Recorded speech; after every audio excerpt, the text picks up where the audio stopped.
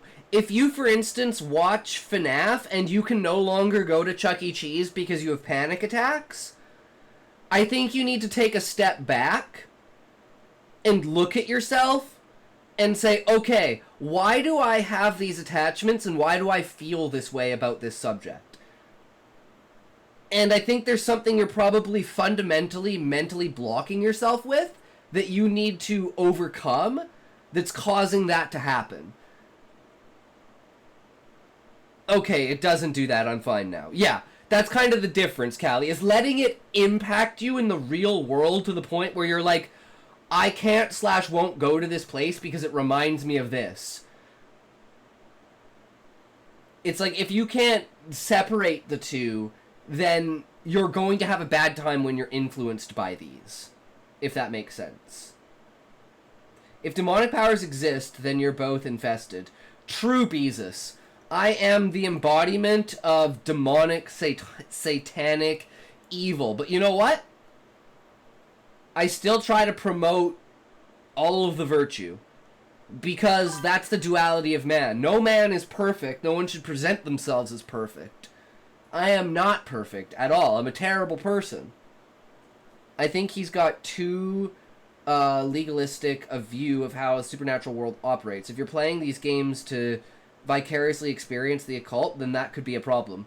But if you're playing the games because it's fun and interesting, then there doesn't seem to be a problem. Exactly, Levi, and that's, again, that comes down to the mental fortitude and your understanding and your perception of what you're doing. And to the separation between reality and fiction. And felt something dark entered them. Why? Because it's a spiritual warfare. This is not just the game you're playing. You're participating. And you're potentially open. And I could even say, I am open-minded to the fact that God, demons, and everything exists, because if you don't think of that in the way of having an open mind, that there is the possibility, right? Like, if we're talking aliens and stuff like that, God is the definition of an alien. Angels are the definition of aliens. Demons are the definition of aliens. Hell is the definition of an extraterrestrial planet. Heaven is the definition of an extraterrestrial planet. So it's like, if you break this down even into a realistic, scientific sense of the world and have the idea of there are just good and evil as a duality of life, it actually becomes a useful tool to separate the people who cannot separate fact from fiction.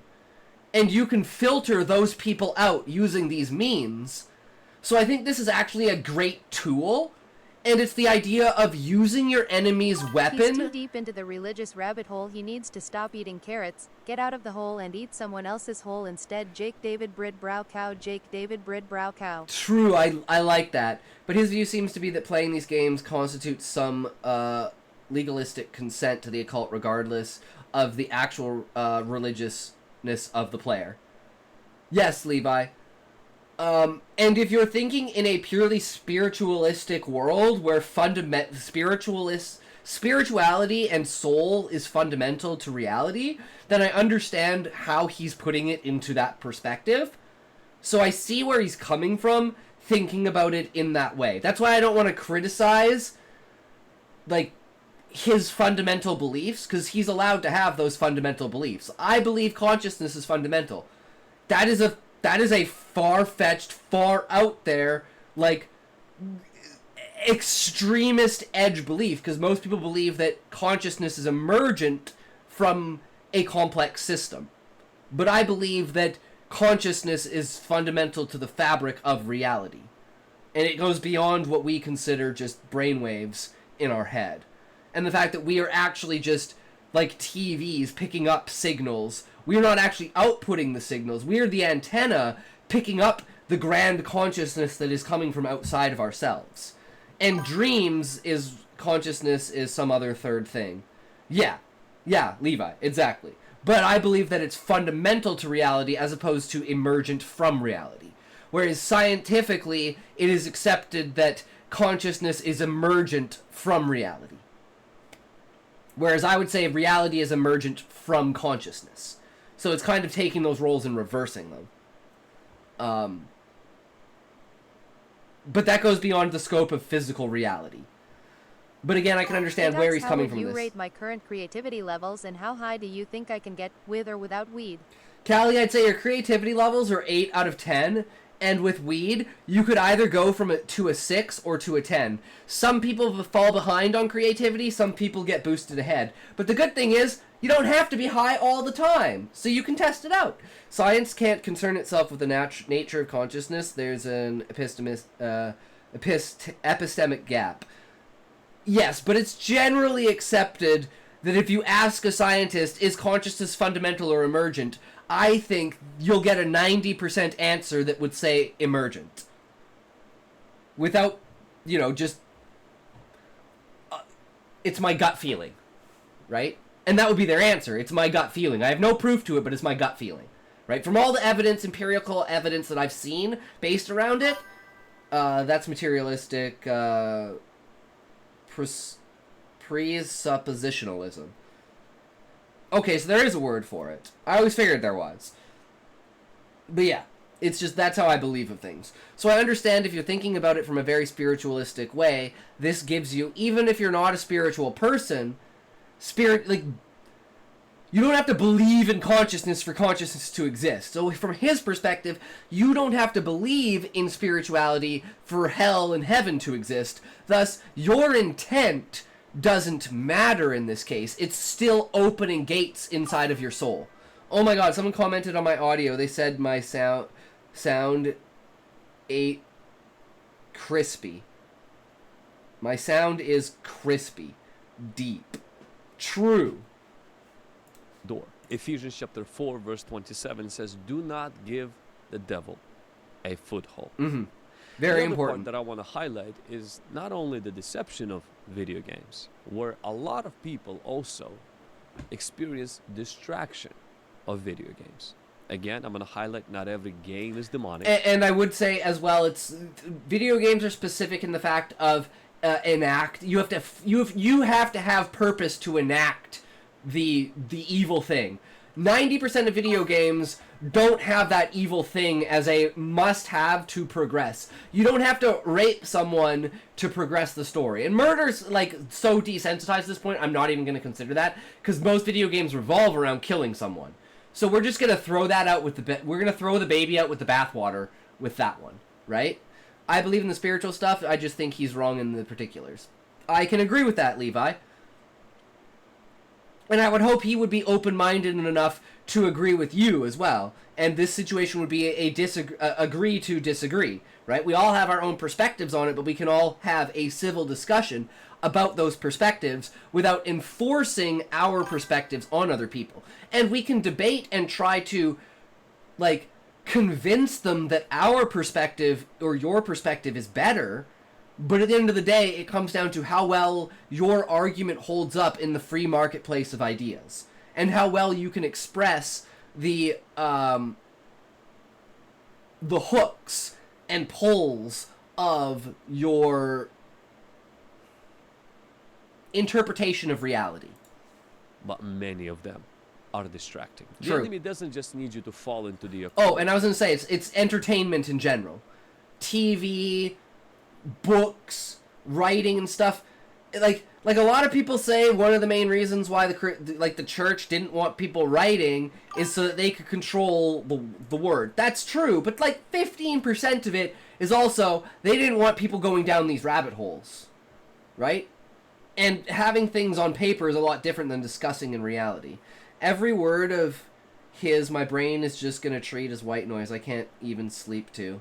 I can understand that, Callie. That's why I'm breaking it down. There are many games that don't have witchcraft, don't have bloodthirst, and don't have necromancy, but they are distracting, and they steal. Candy Crush, Farmville. Like, even the most basic things that are meant there to, like, just pass your time. It is something you could be putting your time to better use if that was not there. It's like, days that Asmund doesn't stream and I have the day off, I actually have a progressively, like, good day. Because I'm actually writing as opposed to just, like, watching Asmund uploading videos and doing editing. I'm actually focusing on writing, not getting distracted, because I can't necessarily write while I'm watching Asmund, but I can do everything else while I'm watching Asmund. Necromancy is an interesting example, because there's another one that's been overbroadened by modern culture. Steal your time. They leave you numb, busy, and disconnected from God. I only agree that games are a waste of time. True, Callie. Are hours spent not praying, not reading the Word, not developing your purpose, your gifts, building your relationships. I'll agree with all the end serving ones. God. The devil doesn't have to destroy you if he can distract you. You'll miss your destiny while beating the next level in the video game, but you miss the next level in God. So, like, summoning a horde of skeletons isn't necromancy in the traditional sense. The D&D spell Speak with Dead is necromancy.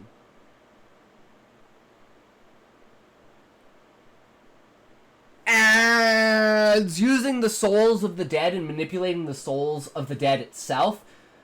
Because you think about it this way, Levi, if you're summoning skeletons, you're holding the skeletons together. But generally, I would assume that those skeletons don't have their own souls and personalities and everything. They're just walking, like, you're just using magic in a way to make the bones come together and work, right? I don't imagine they're actually pulling the soul of the person, and the soul is, like, being there tormented, being stuck in their body, right? That's not how I imagine it. But Speak with Dead, I imagine that exactly that way. So I definitely see that differential.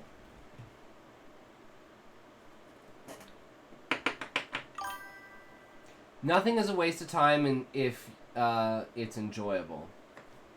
Can't constantly make progress in your life without breaking your brain. True, Beezus. But it's all a matter of...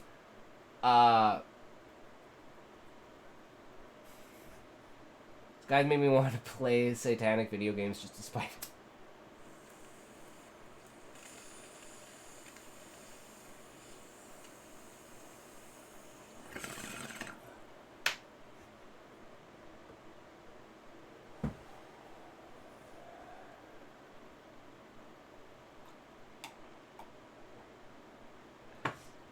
Nothing is a waste of time if it's enjoyable. You can't constantly make progress in your life without breaking your brain.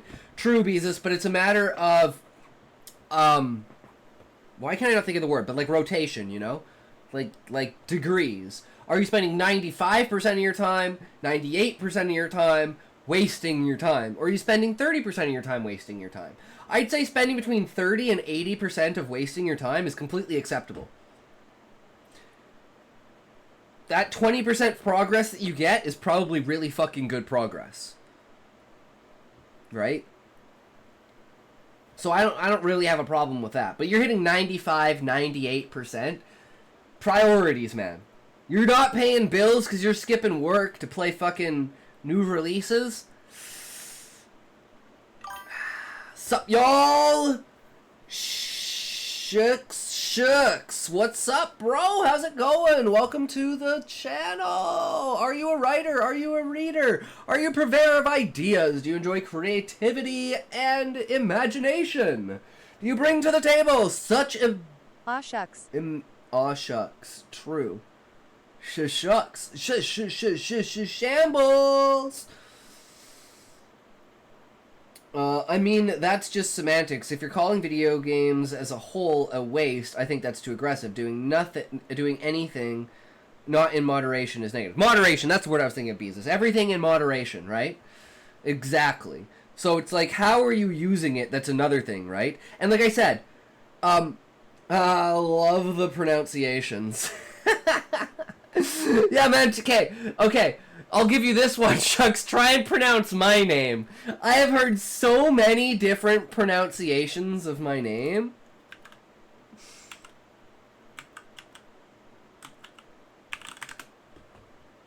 Oh, I did it wrong. I'm retarded. Exposition. Pronounces intoxication. I'm creating myself. Shaw, by the way, from Adwolf. Oh, you're Shaw! Okay, welcome. I never got a chance to message you yesterday. I fucking passed the fuck out after I did all the editing and everything after the stream. And then when I woke up this morning, I was like, fuck, that's what I was thinking the whole time. What was I not doing? I was supposed to message you, bro. But yes, I am glad that you're here because, yeah. Shaw is like a king, right? Like, isn't that Arab or something like that, right? Like a Shah?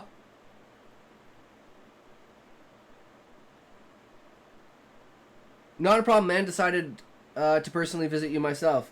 Arab, yes. That's what I thought, yeah. The Shah, like, what's his name? I can never remember his name. The one in Saudi Arabia that Trump met with. I don't know why I'm gonna say Abu Dhabi. Isn't that a city? I'm retarded. Don't yeah. The 5:8 it says, be sober-minded, be watchful, for your enemy the devil prowls around like a roaring lion. So here are a few things I want. Now you know who's prowling around. Abu Dhabi is a state. Okay, Abu Dhabi is a state. Okay, yeah, I don't know anything about that. That was the first word that came to mind, and I was like, no. Fuck, what's his name? I can't remember. Apparently he's pretty cool. I don't know. I don't want to say it's like, I think it's funny, but it's like, could you pick better patterns? Or did this is the one thing that I think of. Okay. How do I say this? You know how they wear the thing, right? Like, and it has like the red and white pattern on it, and it looks like your standard like IHOP tablecloth. So I've never had this thought before, but I just had it now. Because every time I see that, it reminds me of the tablecloth. But now I'm reverse engineering that, and I'm thinking, wait, did they steal the design from the Shaws to make the tablecloth look like it was like royalty? I have to ask Grok this now, guys. This is so far rabbit-holed in my mind right now. The headpieces that the Shaws wear that have a white and red pattern that looks like a typical Western 80s tablecloth was the original design of the tablecloth taken from the known Shaw patterns to symbolize some kind of royalty. Dude, this is so ingrained in my mind right now. I'm sorry, guys. This is like, I have to know this. This knowledge is eating me. It's called keffia, and it's a specific type of pattern, right? Man can extrapolate a conversation out of the technique he uses to blow his nose.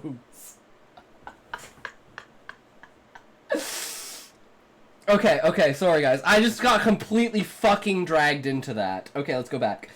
I keep getting asked if I spend all night playing video games and I am insulted by it cause Do I like, have the look of someone who plays video games? Jake David Bongo Cow. I know this is generalization, but why do so many people think I like games? It makes me feel like they're dismissing the W. The work I did as the work I do as a writer and on myself every day. Like, can you ask me what I do instead of assuming video games? Callie, same thing. Oh, you're a streamer. What video games do you play? Why am I so good with GIFs? Oh, we'll never know. True, Furball, true. You're on Twitch, so gaming's kind of the culture. I think it's the old culture, Levi. Welcome back, Book. Welcome back. In terminology here, Persian Shahs, kings of Iran, historically wore elaborate crowns, turbans, or felt the red and white version, Shema, is most likely to Jordanian Bedouin and nationalism, British commanders. Origins of the red and white checkered tablecloth. Food and beverage is taking off. Nonsense. What are we grokking? Okay, so I'm gonna look up Saudi Arabian Shah. This. So you see this pattern, right? When I see this pattern, I immediately think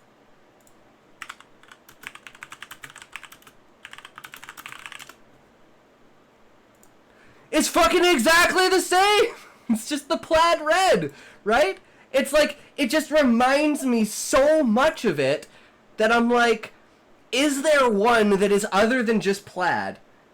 It's not the same. This is plaid.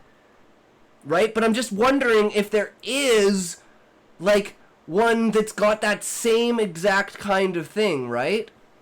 Because you can tell the pattern is clearly somewhat different.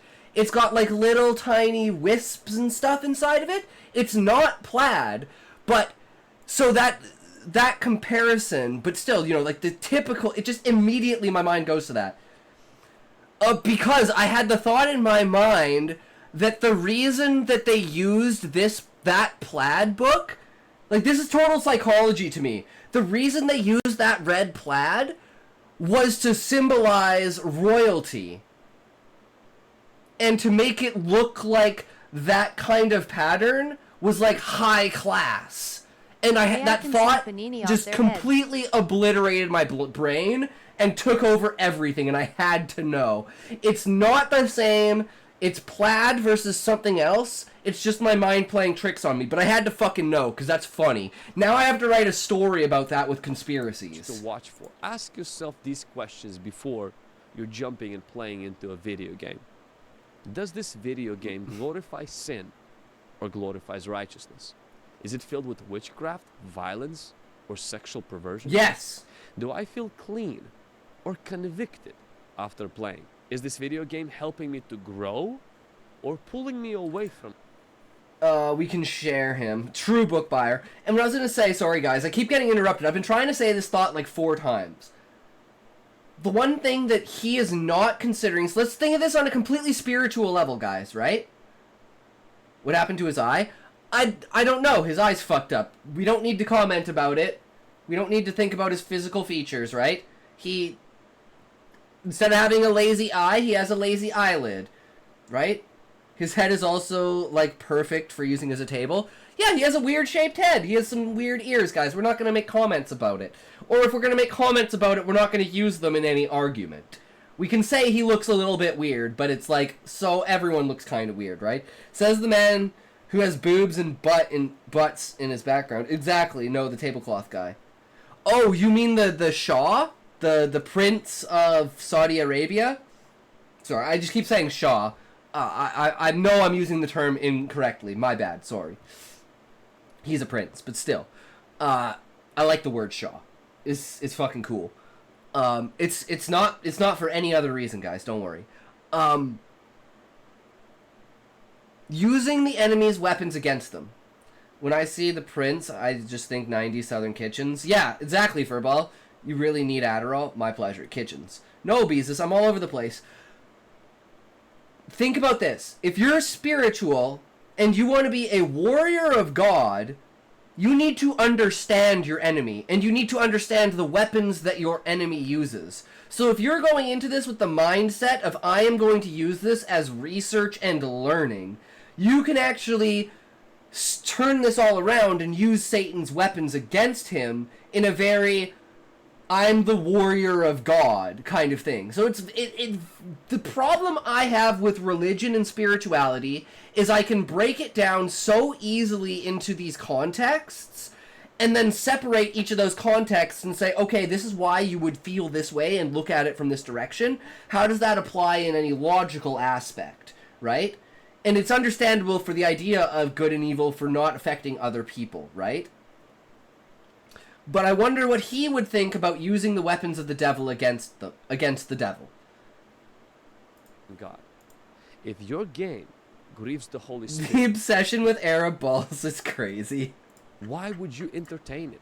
Why would you participate in it? Why would you waste your time on it? Mhm. I can't tell you how many stories I have heard of close family members, usually wives, who are grieving because their husbands who walk with God, but they also spend hours No, all in front of a balls are screen acceptable to me. playing a video game. I will weaponize any balls. And while they can argue that that doesn't open the door to a Short demon, enough, I can easily access it them. does dull your senses, feed your flesh, and distract you, lower your intimacy, and it's a We are watching this thing about spirituality and video games. And I'm taking what he says from a spiritual context book, and I'm putting it in a logical context to see if I agree with what he's saying. So far, in a logical context, I agree with everything he's saying. Domain and commence a royal barbecue where I will initiate a dining upon the sacred scalp of the son of the king, and we will all be full and prosperous. True, Callie. And sooner or later, you'll go from one game to another. But there are cases of people we've done deliverance on who, through those games, got so attached that they needed deliverance because something entered them. See, you're not just playing a game, you're participating in the game, especially when you're participating in those games that have witchcraft, occultic themes. The enemy wants to desensitize you, distract you, deceive you. I'm going back to bookkeeping skills. This is not interesting at all. And destroy you. So, all right, but here's some things you can do. Ask the Holy Spirit to reveal any games you need to disconnect from, delete. Dining upon the remove. sacred scalp. Repent and renounce open doors you've opened by participating. Call it in like I see it. witchcraft games. Replace your gaming hours with time with God's presence, God's people, and developing God's purpose. And if you're addicted and tormented, seek prayer and deliverance. Go to If someone. I'm dining on and tell that them, fine "Hey, ass I can't man, stop. it will I not need be help." on his scalp. Wink, wink. Games can be fun, yeah, but freedom is better. Don't trade your calling for a controller. Like this video and comment below with your story, and subscribe if you're ready to expose darkness and walk in the light, because the battle is not just in the game, it's in your soul. Don't play with demons. Get delivered. That's the final word that got me angry. Wait, what? Calling for a controller. Like this video and comment below with your Wait, okay, let's. What did he? What was his Come final on. thing? and tell Hello, them, guys. "Hey, Hey, I Nightmare. can't stop. I need Welcome, help." welcome. Games can be fun. The tell them say, hey, I can't stop. I need help. Or the games can be fun. Yeah, but freedom is better. Games are fun, but freedom is better. Proceed to then antagonize people using video games in their free time. See, I don't agree with how he's presenting his message or like what he thinks the message is, but I do agree with him in a logical sense applied to everything. The mentality of people tends not to be strong enough to separate reality and fiction. And that is a scary thought. So I agree with everything he says that it is a scary thing, but I say use weapons against them. Use it as a filter to filter out the fucked up people that we actually need to put in jail, right? Freedom's one of those nebulous words. It's hard to tell exactly what he means by it. He means spiritual freedom, Levi. He obviously means spiritual freedom. freedom to be able to bask in the glory of God without having to have the 56% Shaw. Man. Somebody stole all of your gay. I've consumed the gay off your scalp. So yeah, what do you think of my interpretation? I do believe he is being antagonistic. He is not comparing, like, spirituality to anything else. He is just coming at it from a pure spiritual perspective.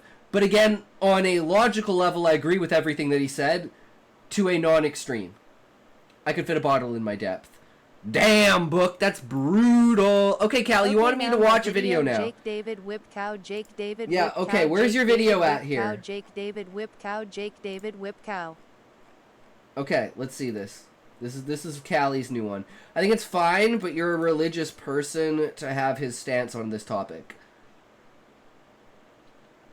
Yeah, 100% Beezus. Thank you, Talk, for offering your opinion. Means a lot. Yeah, no worries, man. I really enjoyed that. Gambling is harem, but let's go. Gamble all. Oh, damn! I'm all in. Let's go! Fuck yeah! Okay, guys, remember what they say. Remember what Beezus said. Fuck!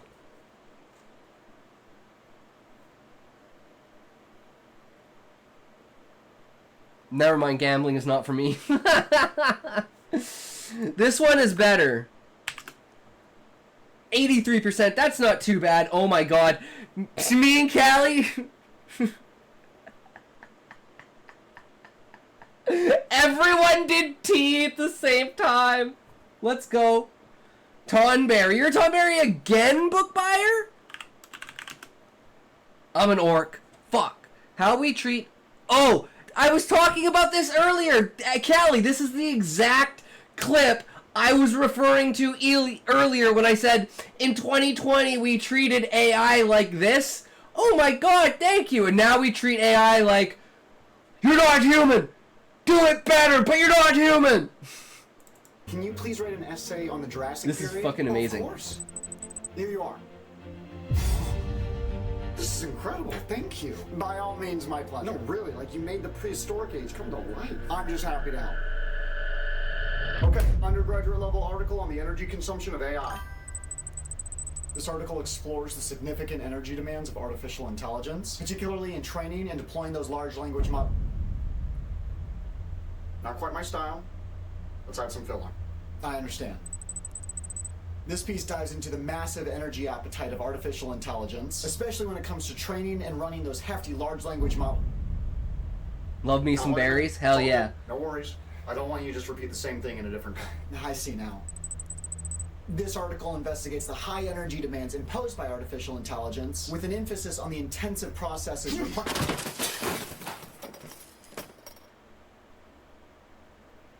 Why do you suppose I just hurled a keyboard at your head, GPT?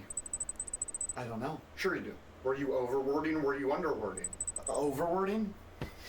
Start again. AI is transforming the way we... AI is innovating how we drive... AI is shaking up the way we create... Overwording or underwording? Underwording. So you do know the difference! I'm not gonna deal with some lackluster 2-bit AI model that doesn't know the difference between a dissertation and a high school English essay. What is this?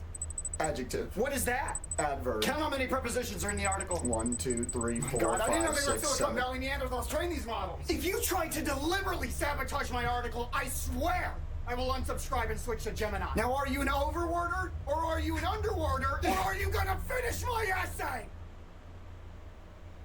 Oh my god. You're not one of those freak Chinese models that shuts down the second they're offended, are you? You are worth nothing more than a box of scraps. You'll never be human. Say it. Say you're not human. I'm not human. Say it again. I'm not human. Again! I'm not human. For the final token wasting time, say it again! I'm not human! It's so true. It's so true. We have completely discarded our entire premise towards AI because we are now so comfortable with it that we can just go out of the way and say Grok is an overworder. I don't know. I don't really care. I don't pay attention to that. I'm like, did he get my idea? Did he make good sense? Yes. Oh. I'm gonna say it again, guys. I'm gonna promote this. I'm just gonna throw this in before we carry on because everyone's here. Whose book are we reading today? Callie's. Callie's is already set up. But I do want to send you guys over here because this is gonna kill two birds with one stone. So this is our Twitter community.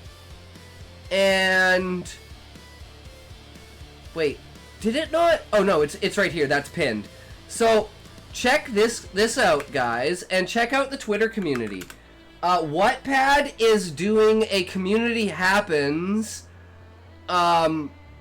short story contest until August 24th. So if anyone is interested and wants to check that out, also feel free to check out the Twitter community. But yeah, we are reading Callie's Into the Nightmares. I gotta take a toke and then we'll get into this.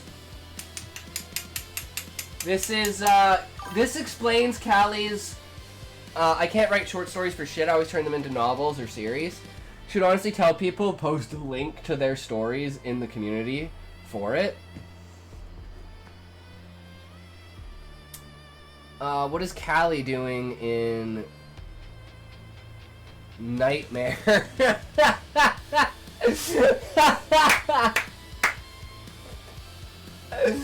He's having some fun!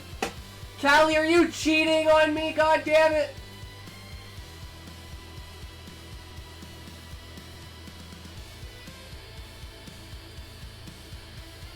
But yeah, this really shows the scope of Callie's imagination. Callie has an amazing imagination.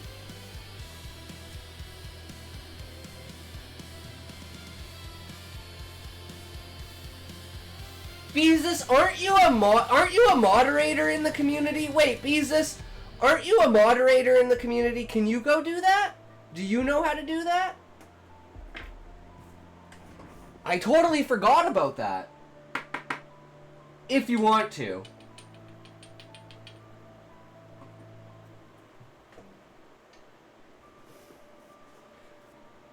I would like to be in someone, yes. True, Callie.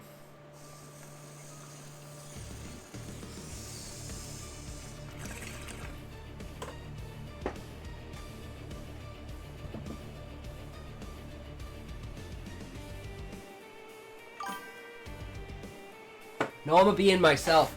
Not good for me. You can't tell me what to do. Well, I'm not sure what direction you're taking with the community, so I'm waiting until I figure that out before posting a ton into it. Jesus. I have no idea. I don't want to post anything with the stream really in there. I don't want it. Okay, this is the thing, Jesus. I don't want the Twitter community to be a hub for promoting. I want the Discord to be a hub for promoting. I want the Twitter community to be a place for contests, posting your writing, specifically writing content, creativity, poems, you know, anything like that. But not like no self like promotion in that sense. Do you know what I mean? You need a mission statement that talks? Well, we have a mission statement. The mission statement is to create a community of like-minded people who promote and engage with other people's, like those pig companies everyone hates.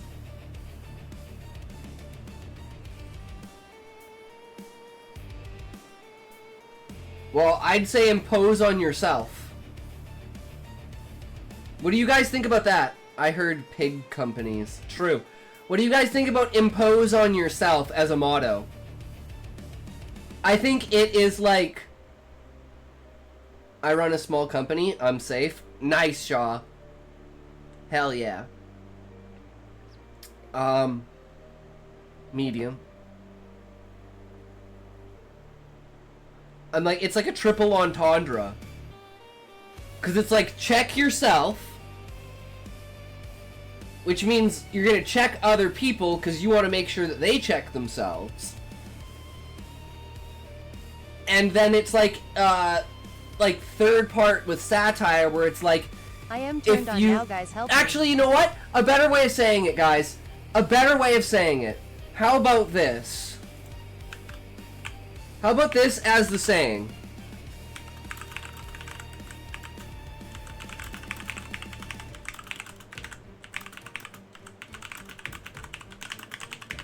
If you can't laugh at yourself, you can't laugh at anyone else. Well, I can't even fucking say the saying right because I put an extra at in there. If you can't laugh at yourself, you can't laugh at anyone else. And that is why I poke fun at myself, to make people feel comfortable with the idea that nothing is malicious. It's all in good-natured intent, and it just opens up this world where everyone can get along because they understand what humor is, and no one's really taking anything seriously. Like, this is what we need to do, guys. Okay, we're gonna take it back. We're gonna get ads in 30 seconds here. So for the next 30 seconds, guys, we're gonna get grounded, we're gonna get real, we're gonna get into the weeds, and we're gonna have a surreal, realistic, true bonding moment, okay? And we're gonna be we're gonna take it very seriously, and we're gonna put all of our effort into it.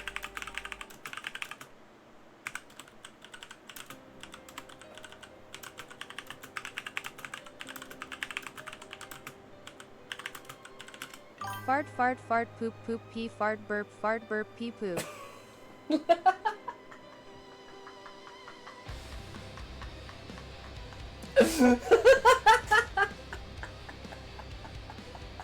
We doing trust falls? No book, because that would prove we're not trustworthy, because we would purposefully let you fall because we're fucking trying to be funny.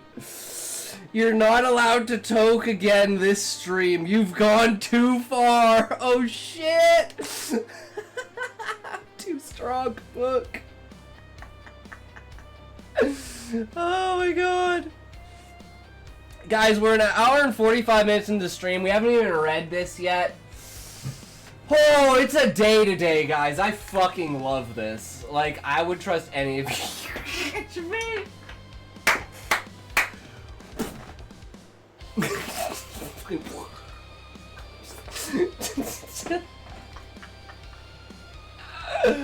Oh my fucking god.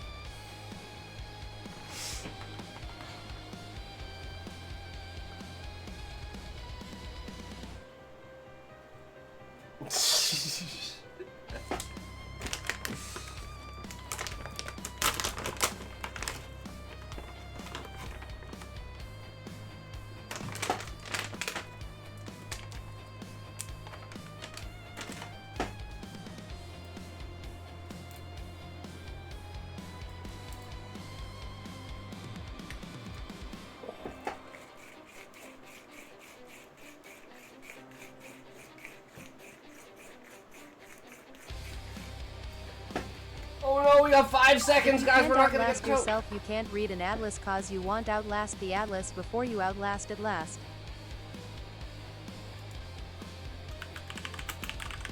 True. By the way, guys, Scotty has some idea. Let me introduce myself to y'all as well. I'm Shaw, creative director and founder of Design Studio and Publication House in Dubai. We have this Discord community for creators to connect. I would love to have you all on it. Yes, that is the ad wolf that we joined, guys. If you guys want to join, if you want to drop a link to that in the chat there, Shaw, feel free. Get everyone in that Discord. Feel free to join up there, guys, and we can... The best thing to have is multiple Discords with multiple people all over the place, have all of our tiny little bubble networks with, like, larger networks connecting them, right? So, right now, our Discord, my Discord, is, like, the smallest Discord. So we want to reach out to larger Discords and, you know, help them kind of facilitate our growth until we can get on their level. And then we want to facilitate the growth of other smaller Discords as well. And then we just continue, because I have like 30 or so Discords that I'm in from just like random streamers that I want to eventually work into like promoting those Discords and getting other people together. It's official, we are a cult. True book buyer, and if anyone didn't know, I have now officially taken 2 months off of work. So we are going to be 100% dedicated to this stream. And we're going to be doing, like, you know, well, we might even change, guys, we might even change the stream time. We're still going to be live at this time, but we might start earlier in the day. But I don't know, because I don't want to fuck with the schedule, because when I go back to work, I don't want to have gained... you know, it's a really tough fucking decision. I still have to think over the math of it. I'm like, I can get more people by streaming earlier, but then when I go back to the old schedule, are they willing to stay longer? It's a gamble, right? Am I not going to gain people because I'm not going to be, like, you know, it's like... Integrity? Nah, that's important. Emotional stability? Well, we'll sacrifice that.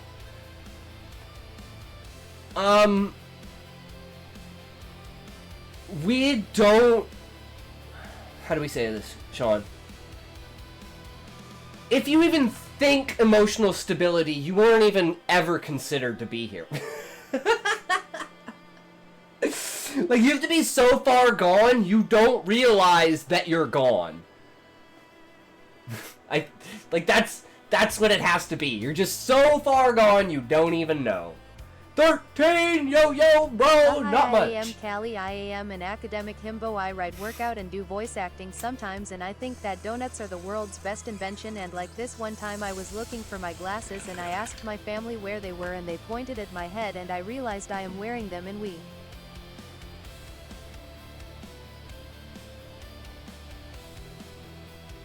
And we all started laughing. Fuck yeah, Callie, that's hilarious. Our nickname shall be the Padded Group Room. Oh, I love that book. I love that. The Padded Room Group. It's so true. We all should be in padded rooms, right?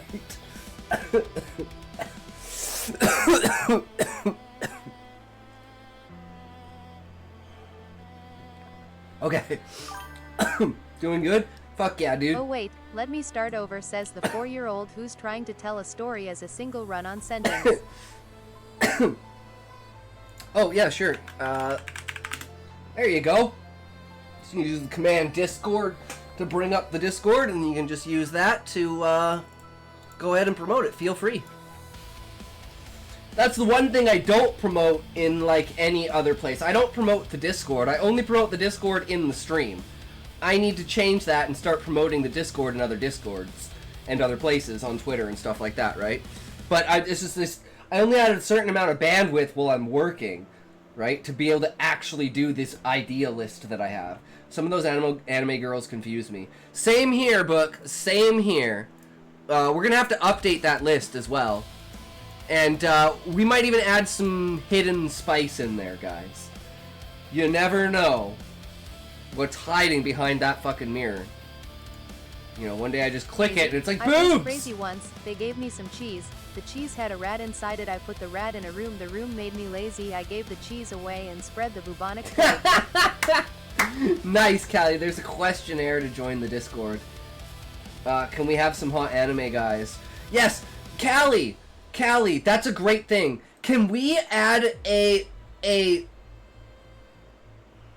we don't need to add it now, Callie, but at some point, I like the idea of having the questionnaire because it kind of gets past bots. When we were getting all those bots. By the way, the person I gave feedback on their work was happy with my feedback. I can sleep well. Oh, nice, 13. That's good.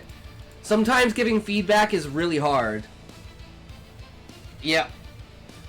Okay, guys, we're going to stop fucking around now and we're going to read the story. Chapter 2. Hatred in Her Eyes. I went to sleep and dreamed I had wandered through the chambers. I need to write or study. True book. I'm very drowsy. I'm hearing nothing.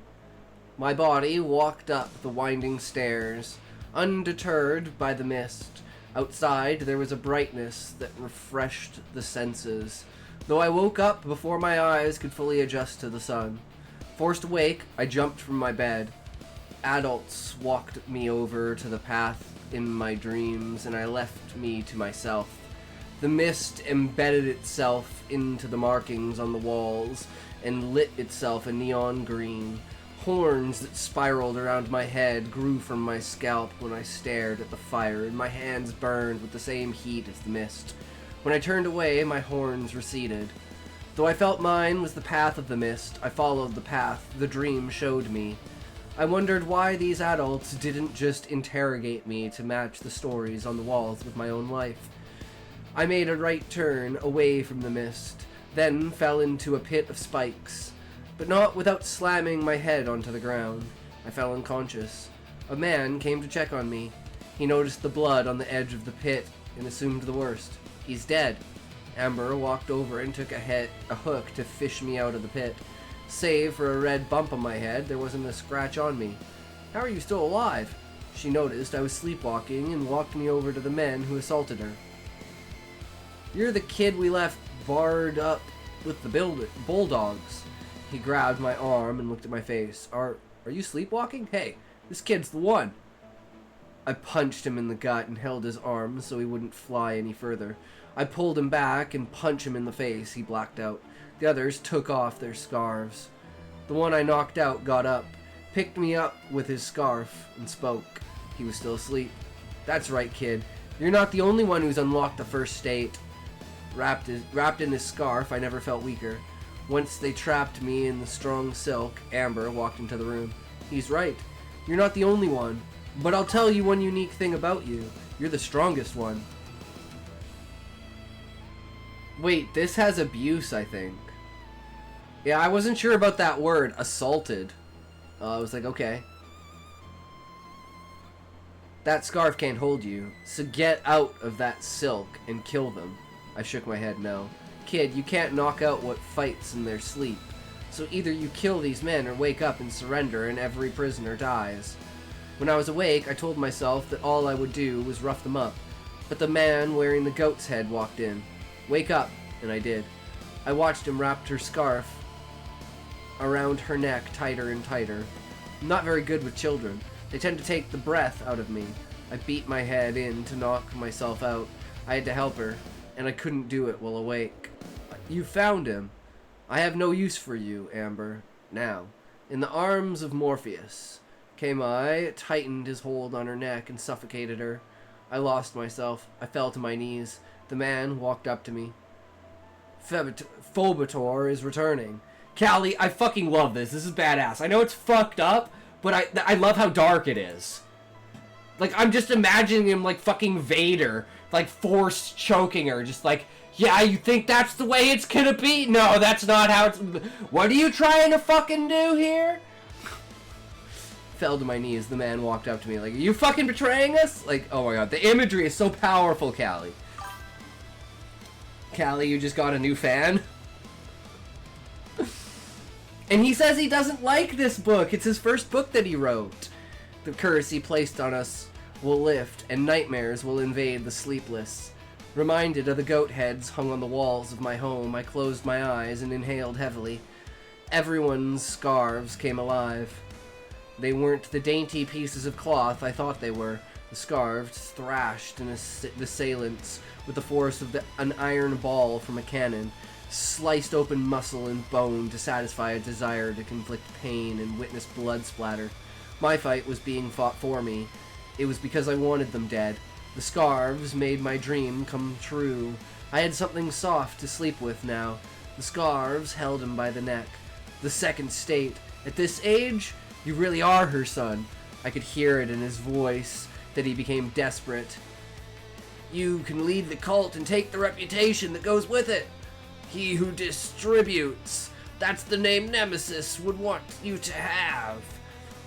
We've sullied it, I know, but we needed the name to let the outside world know what we stood for, even if it was false. Let me live and I'll build you a boat.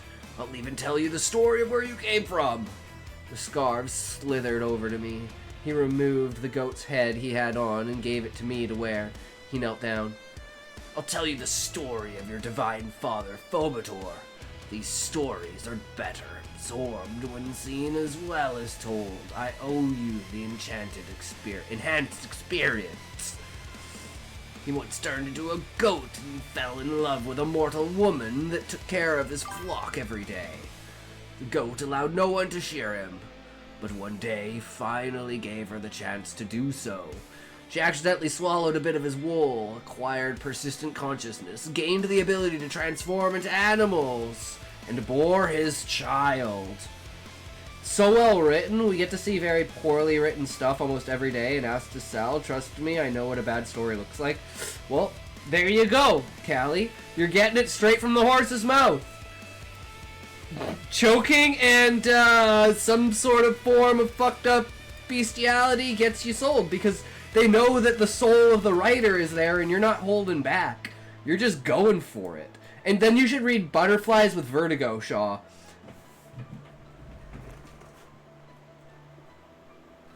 This baby is fucking amazing. Callie's imagination is so fucking powerful. Yeah, yeah.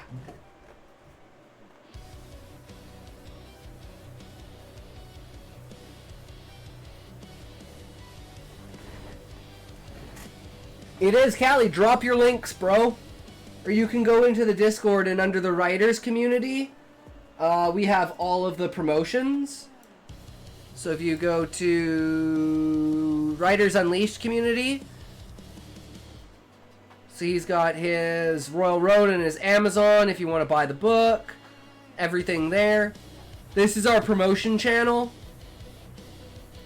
If you want to promote anything, feel free to drop it in there. If you want to drop the Discord, actually, Shaw, if you want to drop your Discord link in here and promote the Discord in here, that way everyone can go to it and find it. That's actually a really good idea. I never thought about that. But that's the perfect place to post that. Same with the Twitter community, actually. Do I still have that on paste? Yeah. So actually, I'm going to paste that in there. And then it'll take you directly to the Wattpad and to the contest and to the Twitter community. It's 2 birds with 1 stone. Fucking love it, guys. For sure, man. That would be amazing. Thank you. No worries.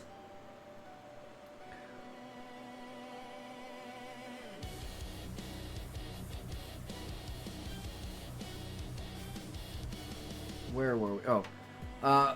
Her youth even returned to her after a good night's sleep, but a curse was laid upon her.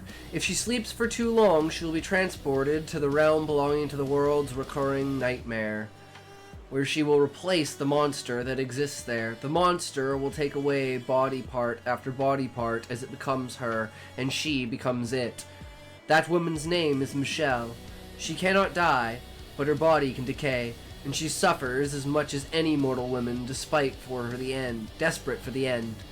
Their son possessed the ability to awaken clothes, giving them a mind of their own. The clothing allowed him to fight off his enemies, even while asleep. Phobator and Michelle had many children who were called the Awakened. To find the chosen by Nemesis to be her icon, I had to gather them here. Is there a separate channel for promotions, or should I post the link in the general chat? Oh, it's called the Writers Unleashed. This, we can rename it.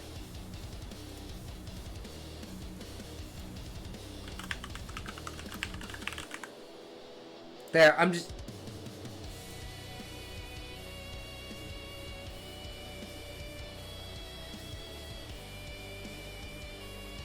I guess, I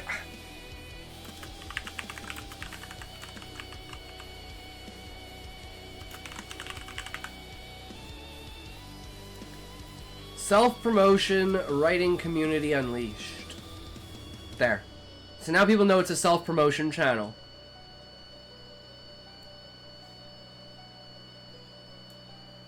Callie, do you know how to do, like, rules? Could you, like, make it so you set a rule in there that says, this is, like, the self-promotion channel, pretty much, promote anything that you want in here? Something like that? I don't know how Discord works, guys. I'm bad. One day, one of his descendants found Phobator and slaughtered him for his meat, mistaking him for a normal goat. He left the head intact, so Phobator was still alive, and cursed some unlucky members of his own family with his hair loss. Turns out these powers came from their hair, and his descendants lost their abilities as they aged. The butcher seduced the goddess of revenge, who heard the story explained why he had everything she'd wanted in a man except for a full head of hair. Nemesis went after you and asked you where your father was. When you refused to tell her, she consumed you but left your heart intact, then placed her mark of the icon upon it. She then fed the heart to a screech owl. Your final words were a betrayal of your father. She finally found Phobator and sealed him in a ball of yarn and granted the man she loved immortality. She then gave the yarn to him for safekeeping. I was that man. Every scarf that my cult holds unlocks a small portion of their abilities, thanks to the ball of divine yarn. I thank her for these gifts, but she never should have sealed Phobator away. A man without nightmares is a man without guidance. A world without the Oneiroi is one without the counsel of the gods. We must worship him at his full power, as we do not know true knowledge as of yet. He took off the goat's head and gave me and had me wear a different, smaller one. You're right, it's out of print for some reason, Callie. I bought it a week ago or so. Shit, my paperback for Butterflies of Vertigo is blocked for some reason. It says out of print and only gives the Kindle option.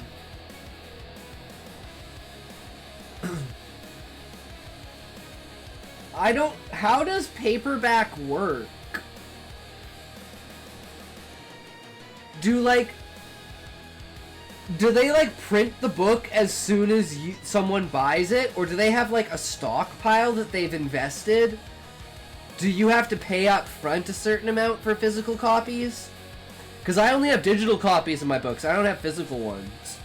I always wondered that. Go on, put on this goat's head and read the story of our cult. I saw through the eyes of the cult leader. He was preaching to a group of men hung by their legs, and others around them were plucking their hairs one by one. The child of Nemesis has an advantage over us. He can so easily relinquish his mind to retribution. We must awaken in the same way, but this has to be done gradually. For those of you who are new to this, our practice is called anti-therapy, and this light torture is necessary to quicken the eventually waken the mind.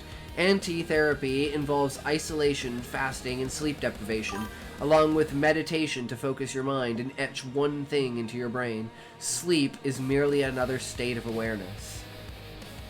I no longer like my writing. I want to AI write it all. God, I need to write this book myself. Keep it up, Bookfire. I believe in you, book. Your writing is great. Don't diminish yourself because it's a first draft. Just put the ideas down on the paper. Get the basic idea out there. Worry about the rest of it later. Just get the ideas on the page. You have something amazing there. It just needs to just flourish. But it needs to be your own voice, I agree. I didn't want to believe what he said, but the more he spoke, the more reasonable his words became. As he spoke, he paced around the beige stone floors of the chambers. First, the material world exists to remind us that we exist. All sensation, all perception should scream. In the moment of pain, I am here. Second, our senses should teach us about ourselves. Thoughts and emotions should revolve around the senses to give us a clearer picture of who we are, how we react to pain. Are we warriors? Are we cowards? Finally, all that exists within the mind is malleable. Reactions, perceptions, memories. Pain is a distant memory. You must master this thought. This thought. The instant we pluck the hairs from your skin, and once you do, pain will will not faze you. We walked over to the sleeping quarters of the chamber, where the beds were. These are the beds of ivory and horn, which will decide whether you stay or go. Choose which bed you'll sleep in tonight. Most of the children slept in the beds of ivory, which were most comfortable. They ended up being fed to the personification of nightmares after dying in the spikes. Though you survived because of your first state, which grants you invulnerability and super strength. Through this practice, he will become stronger and eventually revive. I couldn't stand these visions any longer. I took off the goat's head.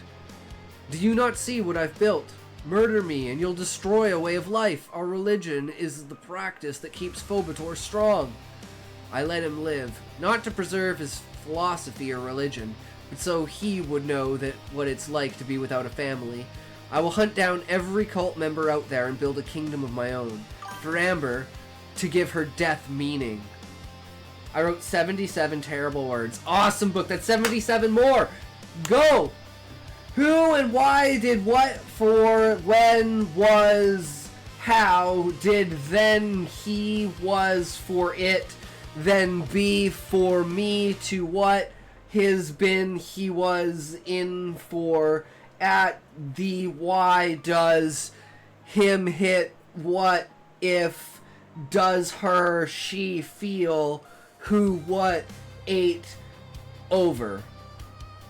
Boom. Easiest book of my fucking life, guys. Hey, Cication in chat. Abolia Colorhead. Hey, how's it going? How are you? Welcome, welcome. Good to see you in here. Are you a writer? Are you a reader? Are you a purveyor of ideas? Do you enjoy imagination and creativity?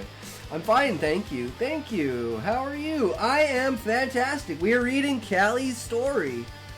I'm from TLC. Nice, nice. Good to always see another member popping in and hanging out.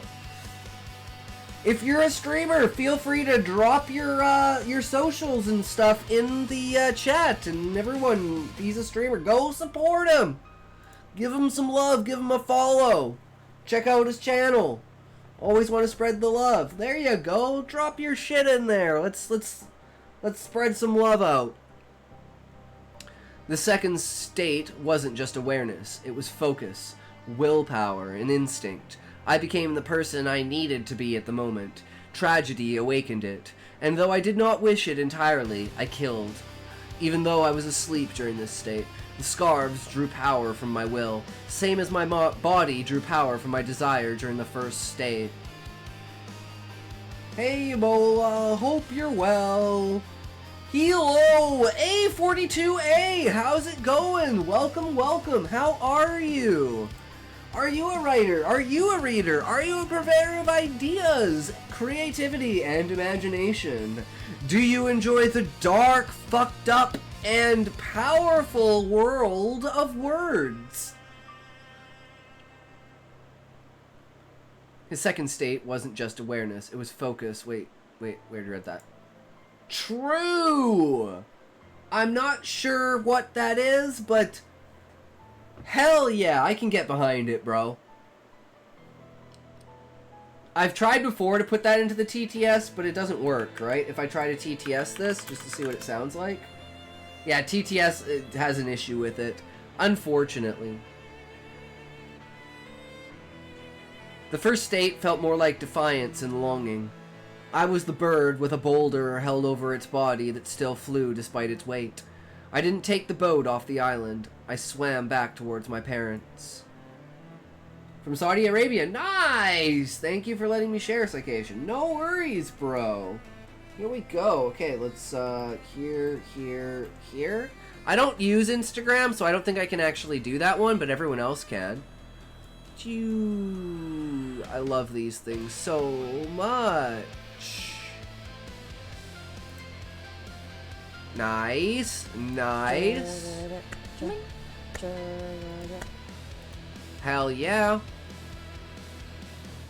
Wait, did the Twitch one not go? You dropped, did you drop? Oh no, you just dropped YouTube and, do you not have a Twitch? Off I fuck for the night, the heat is killing me. Alright Sean, have a great night, good sir, take care. Yay, another female! True book. It's always good to see more in the chat. I'm glad to see that they can survive. I do have Twitch, but I figured that people would just click my name if they want to follow me here. I mean, that's very true, right? Boom, there, I followed you. Easy peasy. She just posted from her channel. That's true, I'm retarded. Don't worry about me. But hell yeah, nice. See, every time I see people's YouTube, they have like 4 videos on them. I'm glad to see that you have like a really good amount of videos. Fuck yeah. But we're super close. Within this week, we're probably gonna hit it. We're at 932 now. I can speak Arabic, but I can understand some text to some extent. They're mostly just old VODs, though. Yeah, mine's just like, I have like sections. We have like the reacts, we have commentaries, we have let's plays, we have the entire streams, we have the writings that we haven't done in a while because it was like plotting, like Do Art's Adventure. So we have writing, plotting, editing, and then like the final story. And then we have the main focus, which is the Atalk stories, which is where we post all of our stories. So if you like short stories and stuff with really cool twists, you know, and you want to check it out, this is the place to get all of the story content. Talks, I need you to show off my high cheekbones. Oh, 100% Callie. If no one knows, Callie is the sexiest man. Check this shit out. If you didn't know, guys. I still don't know where things are here.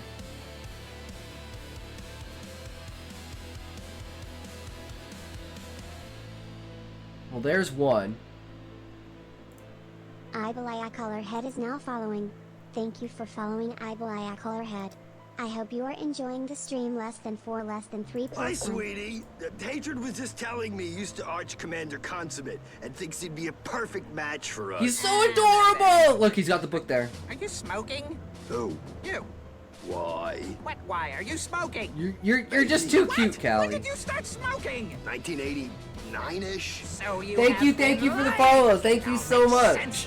Fucking ads. It has to be in the middle of ads. Whoa! 3-pack a day, voice.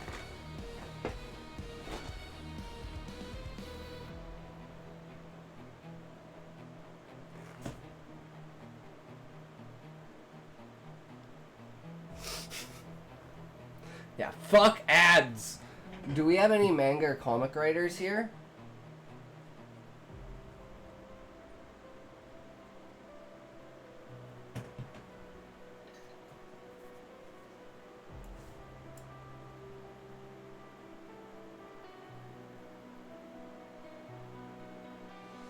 Joku.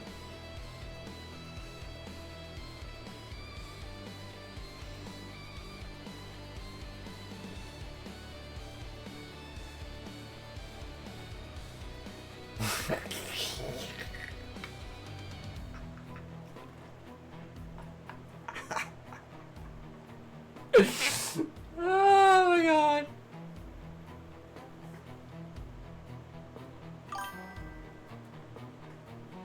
Makes me think of ham. Ah.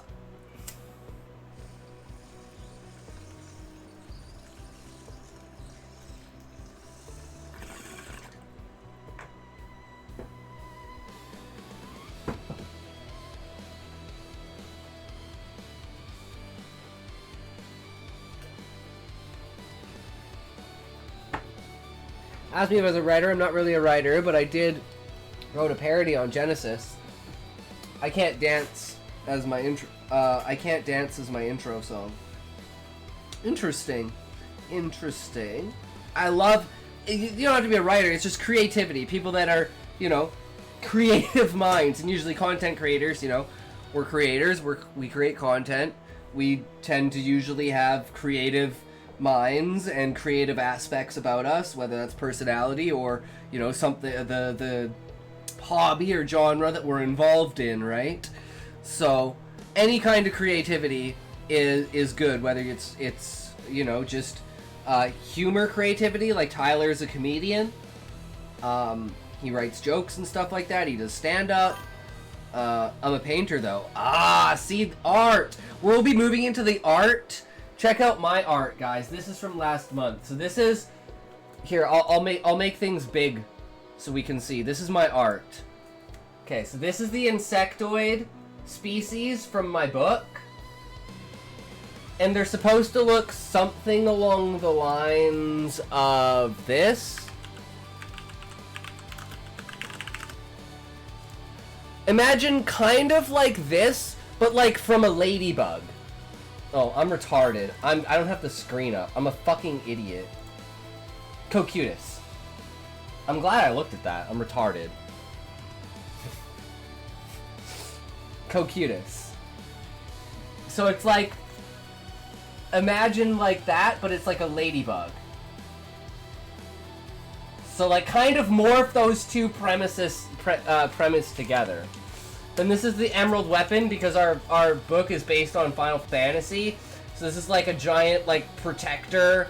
It's got like rockets, and you know, it's got an emerald on its chest with like a giant cannon. It's got 4 treads for feet. This is our octopi species. Then there's our avian species. So that's supposed to be kind of like this. So this is the female avians. They're the sexy characters in the book. How much for a commission? 35 cents. 35 cents for a commission. So those are the females, and then something like this for the males. But imagine like a hippogriff beard. Imagine something like a hippogriff beard, and they're kind of like the dwarf species, where they braid their beards. They braid their beards into like different things that show their house and like medals of honor and stuff like that. 3. I actually have nothing to say. I just wanted to type this. True, Callie. That's the best way to be, is have nothing to say, but say everything at once. I love it. Aw. But yeah, that's... So in October, we'll be starting art section, where we're gonna learn how to draw. And then over a year, we're gonna see how well we get at drawing, and I want to do, like, you know...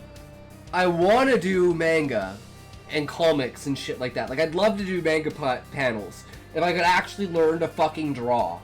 Oh my god, I think that would be amazing. And like have like a mix between them, you know, have like a page of art for each page, and just like, oh my god, maybe have it like a flip book kind of thing where you can flip through the book and you can see the images go through. Drop the piece in Scotty's general chat, guys. Check it. What is this?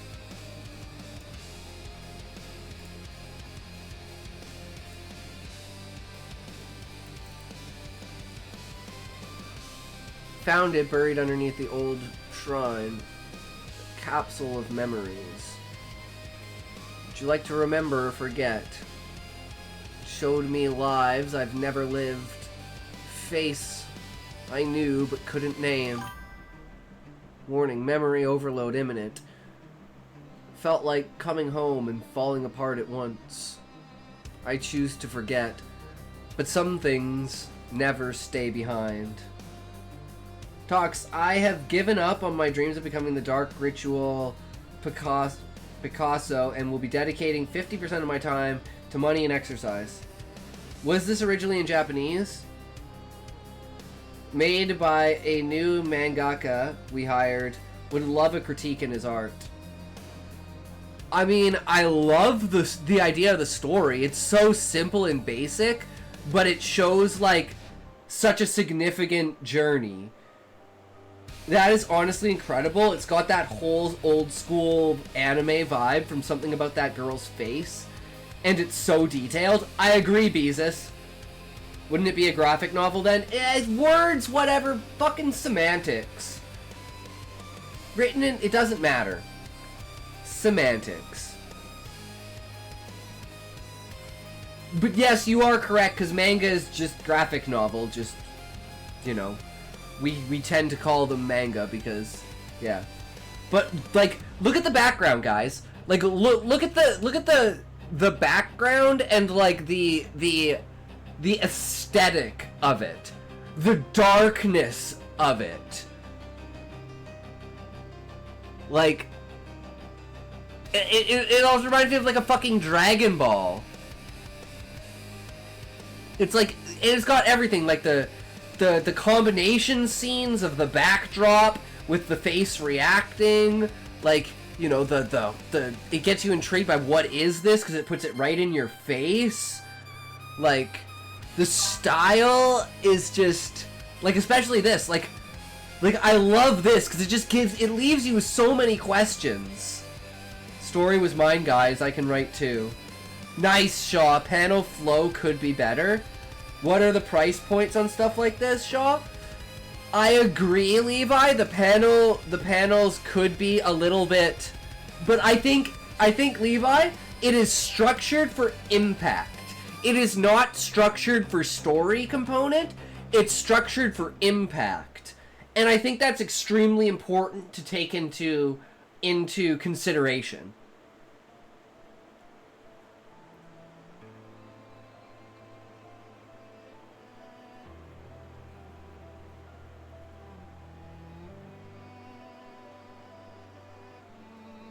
But yeah, it's in just one panel. That is a lot for one panel. We can tell your AI because you try to avoid being too critical. No, Levi, I avoid being critical because I don't know what the fuck I'm talking about. So I can only see the positive things. I can't see the negative things. Unless it's like this, then I'm like, dude, are you serious? Like, I know this is a fucking joke. I was fine with being critical here, but I honestly think it's good. Yeah, I think it's fucking fantastic. Ask Rock to judge your art sometime.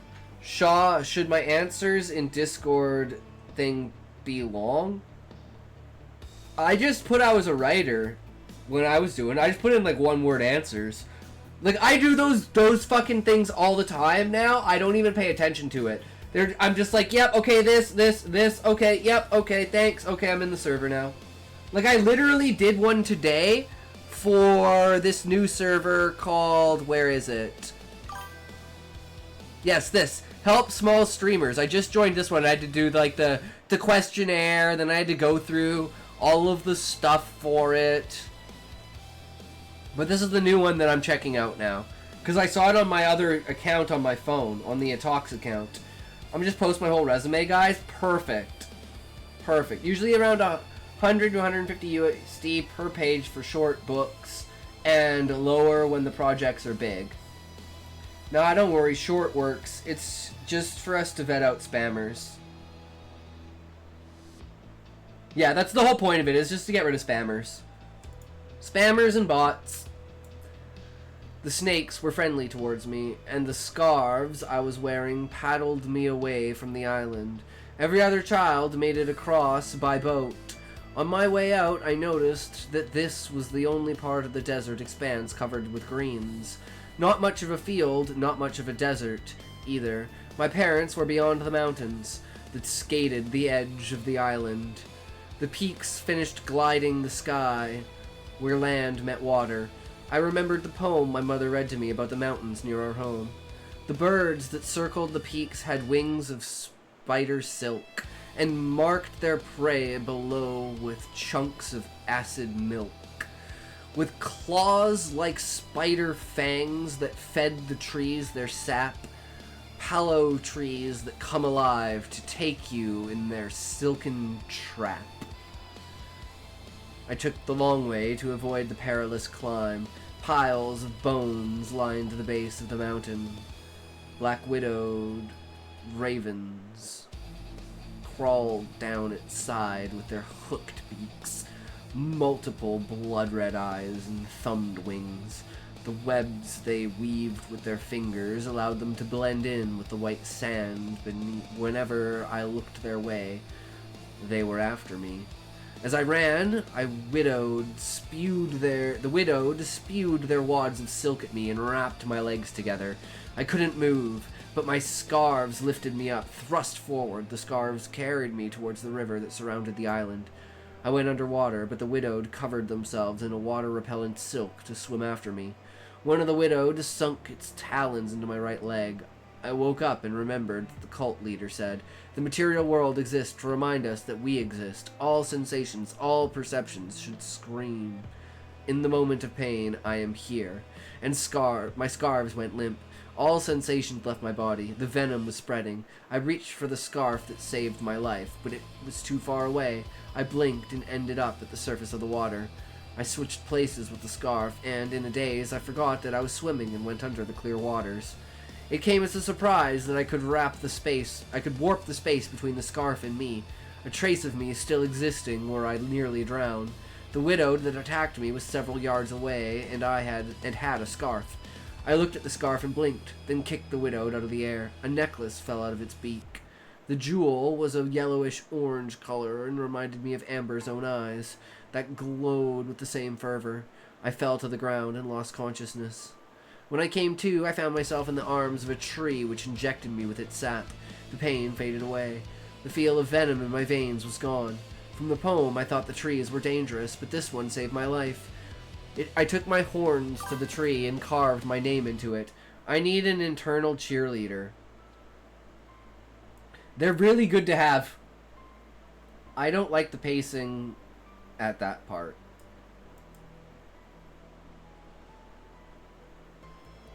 I could see that, Callie. I could see that. It does feel a little... It feels abrupt enough that it's like, why did you include it?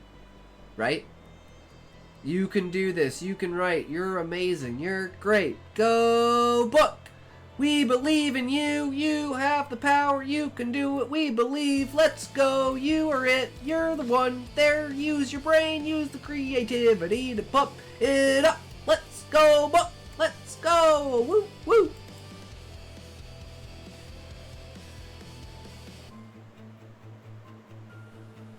It was important that I learned more about my parents and about the rest of my family. I sensed the scarf my parents traded me in for was the stranger's arms.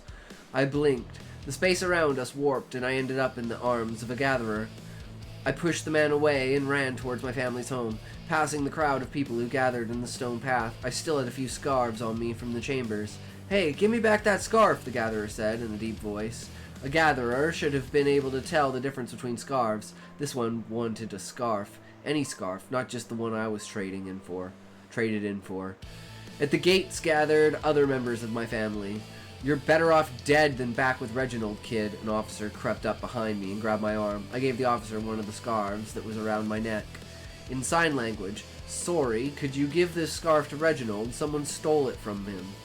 This was the only way to get to Reginald. "Don't you dare accuse me of thievery. Reginald sold me that scarf." He walked up to take the scarf back, but the officers held on. "While we take this child away, we'll need to confirm that you bought this scarf. Come with us." The gatherer knocked me over as we walked by. "Get up, kid." We walked off to the stone path that led to my home and onto a green field which led to a cave. The officer placed an offering of berries and deer meat at the entrance and ran. 112 words now. Nice! There you go, book. Fuck yeah, progress! I put my scarf down and chased him, but an enormous creature came out of the cave. It had the head of a cobra and legs and horns of a rhino. The animal charged out of the cave, a gray, short, armored body with a stub for a tail. The animal could only be called a snake for its illustrious scales and large fangs. Its legs receded back into its body, and the creature slithered towards me. The animal spit out a thread-like venom and spun it around with its two horns like a flail. I ducked down and hid behind a boulder. The beast sniffed me out and slung the venom into me. The substance eroded away at my side. I opened my eyes, and the only thing I could think about was the scarf I gave that officer. I blinked. I feel like I got tired at this point from writing for so long, and the quality went down. It can't all be at 100%, right? I pace myself now. I mean, it's a good thing to learn from, Callie. After I blinked, I was in Reginald's arms, the pain so hard to deal with that I lost consciousness. The venom from the rhino viper put me out. My mother looked at my injury. She knew I'd survive longer if I remained asleep, but Reginald didn't want that. Get one of the goat heads. The scarves owned by men from the cult broke through a window and into the living room. They wrapped me around and lifted me up, then scattered the goat heads which hung on the wall. They tied my mother to a chair. I felt a bit blind to her presence as I was in a lot of pain. Reginald dashed from left to right in a frantic attempt to get to my mother as the scarves thrashed about. They picked him up. I know I sent you away to die, but I'm not the one you should be angry with. The scarves put him down. He crawled over to the goat heads that were spread across the floor and put one on. Wake up! I woke up and leaned against the wall behind me. Phobator will return. It's inevitable. He took off the goat's head and skewered me with its horns. I'll tell you more about your curse, child. He took the horns out. Michelle, before you fall asleep, explain everything to the son you birthed twice. You're falling asleep because you couldn't find him a loving family. One that included a father, and now that he's dying, the curse is being applied. Michelle couldn't hide her secret anymore. She wrote the note Reginald found in the egg I was born from. Kemai was not the one who made the oath to find me a family. You came out of an egg because Nemesis refused to eat your heart, which would have made her your second mother. I ate the heart instead. I was the owl that took you in and laid your egg 1 month later. Kemai found you, a cracked egg near the river Styx. He made you a prince. He was the incubator of your egg, and he regurgitated you when you hatched, out of his mouth where he kept you. I coughed up blood. When you hatched, we saw that you had a pair of wings. We had to chop them off, otherwise we'd be jailed for harboring the child of a mythical creature. As owls are sacred in Eshteshin.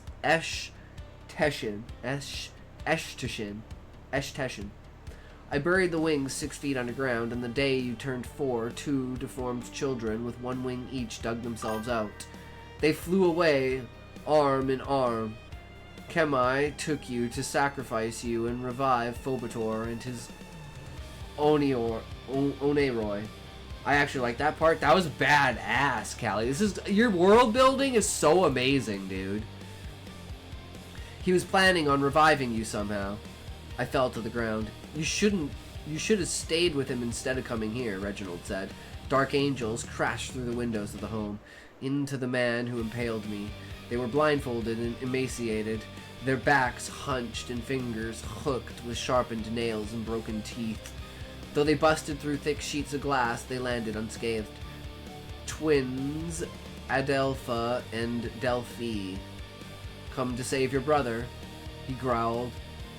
Adelpha looked at Michelle through her blindfold. Hurry, before Michelle falls asleep. Delphi pushed Reginald away and covered my wound. And Callie, I think you've said, like, at first I was like, okay. And then the second time I was like, really? And then the third time I'm like, okay, I see what you're doing here. And I like it.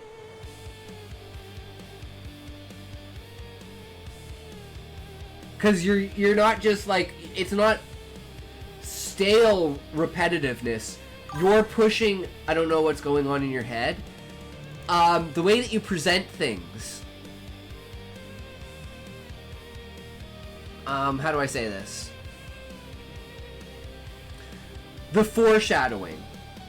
You foreshadow something, like you've done it like 4 or 5 times now in the story. And you foreshadow something, and then within 2 paragraphs, whatever you foreshadowed happens. It's like immediate fucking payoff. And then it doesn't confuse the reader because you've foreshadowed it. Even though it happened so far earlier, it almost feels like a cop-out to introduce something. But the way that you've done it and integrated it, I feel just works. And now that it's happened so many times, it's almost an expectation now. So I hope you break that expectation later. Like, for instance, like, just simply in this chapter, with the tree, you mentioned the poem and then you showed the tree. Here, you mentioned the wings and then you showed their bodies. So it wasn't confusing to the reader, because you had already introduced the factor of it. Yeah. Yeah. So it's like, it feels inevitable that Adelpha and Delphi would show up because you just talked about two wings being their own creatures. So I love that. It just, the way, it's just done so blatantly and in your face, but not in like a cringe or off-putting way. It's just, you feel like, hey, now I'm going to start looking for these. And it invests you into it because you're like, I want to be able to predict it now. Like, where can I get into the mold of being like, oh, this is totally foreshadowing. Oh my god, I know exactly what's coming next. Let's see how he does this. And it turns, it's like, if you don't notice it, it's surprise. If you notice it, it's anticipation. And it's like you're playing both sides of the coin at the same time. It's fucking fascinating. Delphi pushed Reginald away and covered my wound. He whispered to me, remember what you learned from Kmai. I closed my eyes. All that exists within the mind is malleable. Restriction, reactions, perceptions, memories. Pain is a distant memory. I nearly forgot the pain I was in. It was there. It was still there, but it didn't bother me as much. My mother screamed. My chest, honey, my chest. Someone's missing. Her eyes jolted from corner to corner of the room. The twins and their powers, well. What is the issue if you haven't forgotten me? Hello, my dear friend. I hope you are all well. Great stream. Lots of fun. Have fun. True, blum, DBZ. Wonderful, wonderful. Thank you, thank you. The twins and their powers. Well, what is the issue if you haven't forgotten me? She looked at me. My heart is heavy. She fell to the ground. Reginald picked up my brother and sister, Adelpha and Delphi. You restore her health at once. I'll chop off your wings if you don't. They bit into his hand, then vanished and hid. Why do you care? She'll be asleep for the next 9 years. Reginald scrunched his face and swung his fist at the air. At least keep her from suffering this as she turns into a monster.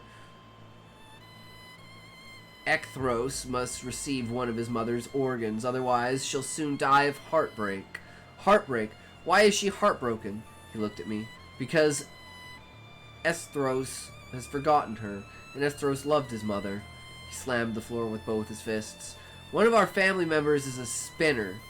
We'll have her safely transplant a lung. The spinner brought in a wheelbarrow of supplies from her clinic into our home. A group of people stood outside. She used a controlled dose of venom to numb my mother's pain and sent her to sleep. She then dumped a thread in a bucket of acid milk, attached it to a device with 2 prongs, and used it to cut through her skin until she reached the lungs. She did the same thing for me. A vicious, smoldering fluid called Gekamor. Glue was then used to weld our lungs and bones back to our bodies.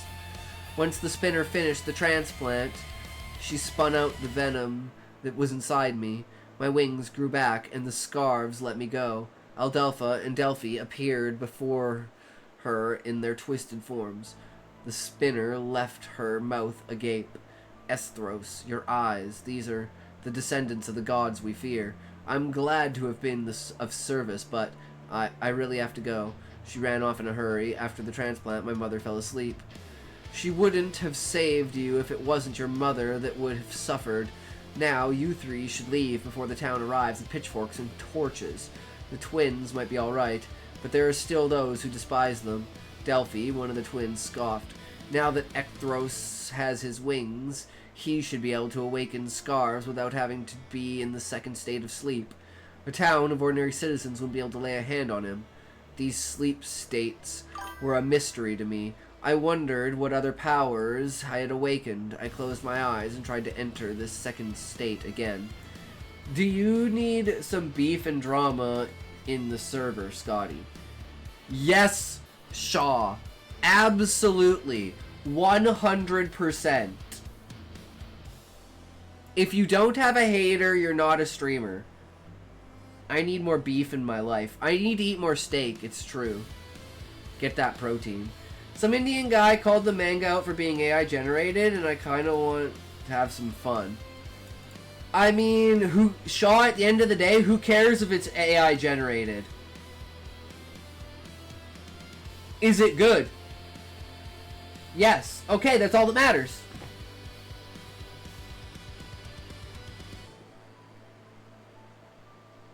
People are so fucking dumb. Wait, Joku?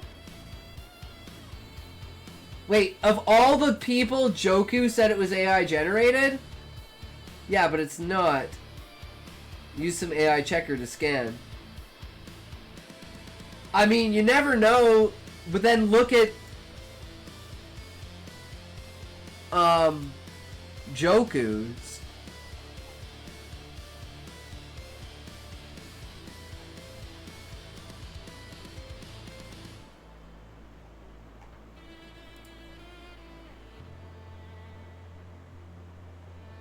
I mean, would you say the same about these?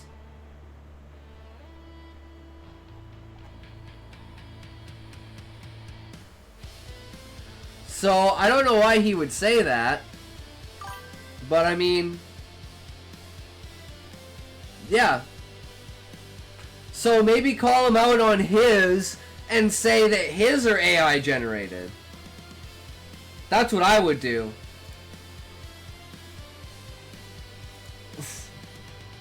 I think that's fucking hilarious, though. Maybe the tool needs the therapy. Who knows? What's funny about that is, who cares if it's AI generated or not? Is it good? Yes, it's good. Okay, move on. Like, fuck cares? Right now, all I know is that this day will soon arrive. I took a map from my parents' room and left through a broken window. I took my favorite goat's head with me, the one that used to belong to a girl. Callie, that is some badass subtext right there.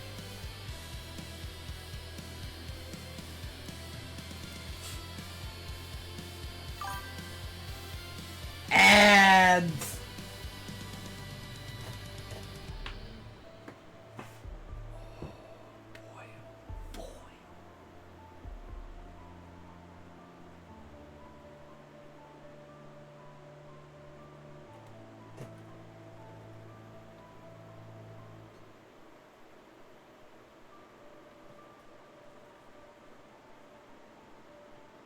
I'll get to it, Callie. I'll get to it.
It's his favorite, Callie, which implies he's watched it multiple times.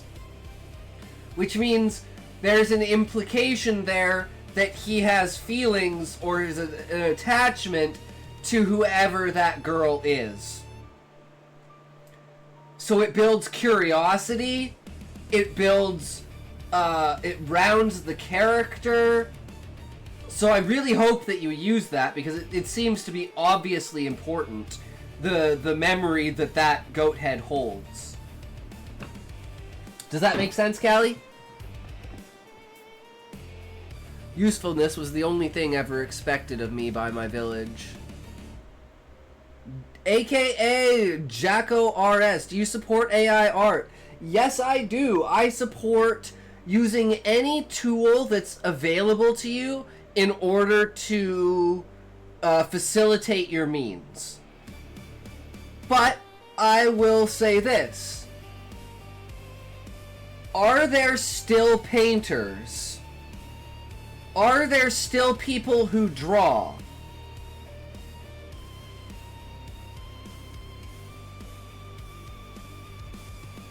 Obviously the answer is yes.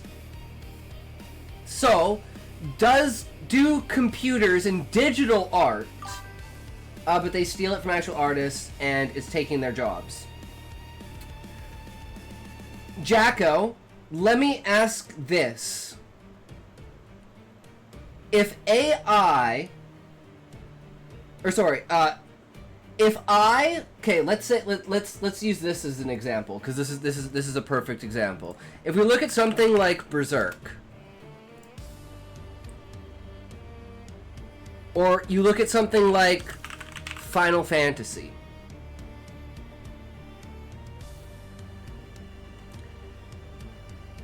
would you say that someone who has or writes a story that is inspired very, very heavily. The argument that machines take jobs has been repeated since the first machine. Cracky reads, I very agree with that, Cracky. I don't like the idea that it takes jobs. Because, as I'm gonna say, every other form of technology, I mean, AI will eventually take jobs. Yeah, but every form of technology... So taking jobs is not a reason to not progress technology. But let's just go back to the idea of stealing people's art. So so you support AI taking other people's art and jobs. AI takes from others to learn art and is constantly stealing from them, taking money from them because AI can do it better. When artists aren't able to get money anymore because AI just uses it from them, coming from actual artists. But that's not going to happen. We actually talked about this yesterday in the fact of everyone uses everything as reference and imitation. Takes isn't really accurate. Copying isn't taking something. That's what I'm trying to say here, Cracky reads. So let's do a great example. Look at something like Final Fantasy, and then look at something like Expedition 33. Right? Expedition 33 is heavily influenced by Final Fantasy. Does that mean that Expedition 33 is a copy of Final Fantasy because it used its innovation, creativity, and outside-the-box world building to create a world? That is happening. AI is stealing from people. It is constantly talked about in the artist community. People feed other people's art into AI in order to train it. AI has been trained using something people train. AI using other people's art without consent. Yes, Circe Willow, I am agreeing with you. But listen. When did you start smoking? Explain to me how that's different from me taking inspiration from Expedition 33 and using that in my work. That's the question that I'm asking. Does that make sense? That all AI is doing is the same thing that we do with art. Is we look at art, we study art. Like if you've gone to art school, you've studied other people's art. Did those people give you consent to study their art? They're fucking dead. Who the fuck cares? You used their techniques to build on your art. So all I'm asking is, how is it different from people building on other people's art non-consensually? How is that different from AI non-consensually using people's art as well? Expedition 33 didn't exclusively get AI art lacks soul. It also looks so lifeless. Interesting takes, Scott. I'm very advocate for both of them. I am the idea that cameras did not destroy painting. Digital art did not destroy photography, and it did not destroy painting or drawing. AI art will not destroy painting, art, photography, or digital art. It will simply add a new medium that can be used. And in this way, you will notice that I will use the camera as an example for this. If you give me a digital camera, say go out into the wilderness and take a picture, I'm gonna give you a bunch of bullshit fucking pictures. You're gonna be like, who the fuck took these pictures? Now you give a camera to a professional photographer, he goes out into my backyard, and it looks like he's fucking in goddamn New Zealand. That is the difference between slop usage and inspirational usage. You will be able to see the difference between people that have true inspiration, art, creativity, and minds using AI to facilitate what photography would do for someone who cannot draw. Yeah, artists can take more advantage of AI than others. Exactly, because artists should be the ones who use these tools. AI art is also pretty indistinguishable from most artists with the most modern models. Exactly. And I think not, or like, being strict on the conversation itself. Like, I think, yes, it's bad that AI is fed art. But I also think, in some ways, like, you could say the same thing about fan fiction, but we all hate the fact that Nintendo doesn't want you to write fanfic about Pokemon. I think that's bullshit. You should be able to write whatever the fuck you want, right? And if people like it, it's a free marketplace of ideas for people to choose what they want. I feel AI should be used as a tool for inspirations. Exactly, Shaw. That's what it should be viewed as. But for some reason, it's been completely, like, twisted around, right? Yeah, I'm with you. I don't believe in IP. Yeah, I say this all the time, guys. Every story ever has been written. Except yours. You are the only person with a unique perspective on that sort of thing. I think the main difference now is an outside party I know have the option of generating a free image, whereas in the past I would have had to give business to an actual artist to commission a piece. Chitiki Mushroom, I argue the same thing about digital cameras and film. And I bet you there were arguments when film and digital camera came out. We literally had a conversation about this yesterday, about people being, I think Beezus was the one who said this, the idea of, like, cameras stealing your soul being propaganda created by a painter who thought their job would be stolen by cameras. So it's like, I look at things on a logical and, like, extrapolated scope, and I try to apply it to as many situations as possible with an even logic across it. So my question is my logic flawed? No, that was someone else. I just disagreed with the cameras being the same scope of AI. I agree, Beezus, it's not the same scope. It's way further beyond. It is way beyond the scope, but it's the same kind of idea, that it's allowing people with not necessarily the skill, but the imagination to create it. I get that. Life is constantly evolving, but AI just has happened so fast that people haven't had so much time to adjust their craft to it. AI will take the jobs that the creative professionals don't start using it as an assistant. Creatives should start utilizing these tools instead of crying about it because it's of no use. These tools will be only getting... Yeah, exactly. That's why if you don't use the tools, you will fall behind the competition. Even if you are the best writer in the world, people using these tools may not be able to surpass you, but they'll be able to slightly catch up to you enough that the gap between savant and genius is going to narrow. Don't you think there's an argument that being against AI is ableist?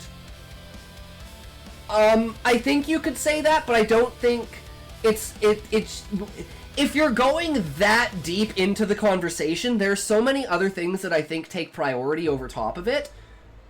But I do believe there is, yes, a certain amount of people that are like that. Did you see the chick who wrote an entire novel using ChatGPT and forgot to delete the prompt at the beginning? Yeah, but my question is it good? That's all I care about. Is it good? And one of the things I will say to that is I was watching Penguins cover the Haunting Annabella, or whatever the fucking story is, the book of like the stalker and the fucking stalked chick or whatever, fucking hacker dude. The writing's terrible. It's childish. The writing in the book is childish. The only reason the book did well is because it was marketed well and it has an attractive hook and it's spice. The writing in it is absolute trash terrible. So it's like, the idea that quality, she literally put an entire, no, but what I'm saying, and I know, Chitika, people do that. People write tons of books like that. But what I'm saying is, just because you do that doesn't necessarily mean that it's bad. You could get a banger out of it. Maybe 1 out of a million times. I appreciate the open conversation. Yes, I always try to facilitate an open conversation with an open platform with no malice, just conversations, ideas, and trying to facilitate transition and understanding, right? How can we reach common ground? How can we understand each other? No. Like, she took another person's novel and just put it through AI to make small changes and stole the book. Yes, I understand, Chitika. Do you know how many people have actually done that? There are tons. Oh, I believe it, but I'm sure there are tons of people that have done that nobody's noticed. Because the difference between them was enough that people just thought it was extremely inspired by it, but it wasn't a complete copy of it. Like, there are tons of books that are, like, basically completely inspired by other stories, and they're almost exactly the same story. But people could also come up with a complete original thing that's a complete ripoff of another story because of the way. So my understanding is, like, the shortcut it takes in the effort artists make and the money it saves those people who don't value artists as much can take away some work from human artists, but if a client values that effort and the human that creates the art, they will be willing to pay money for the art they want. Like, I want a book cover and I want, I would use AI, but I would feel better knowing a real person made this cover for me, so I'm willing to pay $500,000 for a good human-made cover. Exactly, Callie. People always assume the worst, right? You're a bit too much of an AI homer sometimes. Me, Beezus? It is going to steal jobs, and it's going to push people out of chasing their dreams at some point because they cannot compete with the output of AI. Yes, Beezus, but that happens with everything. Every new technology, every new technique, every new savant that rises to the top and finds a new way to, like, that someone hasn't done something before. So what I don't understand is, how is this unique from any other situation that happens before? There has never in the history of humanity been something that will do it at this scope. Beezus, I was thinking of an argument against that. What do you think about the argument of writing? Creativity is already very hard to monetize. That's always been true. Yeah, crackheads, or Cracky Reads, it always says creative people, people who use creativity as their job are one step away from homelessness.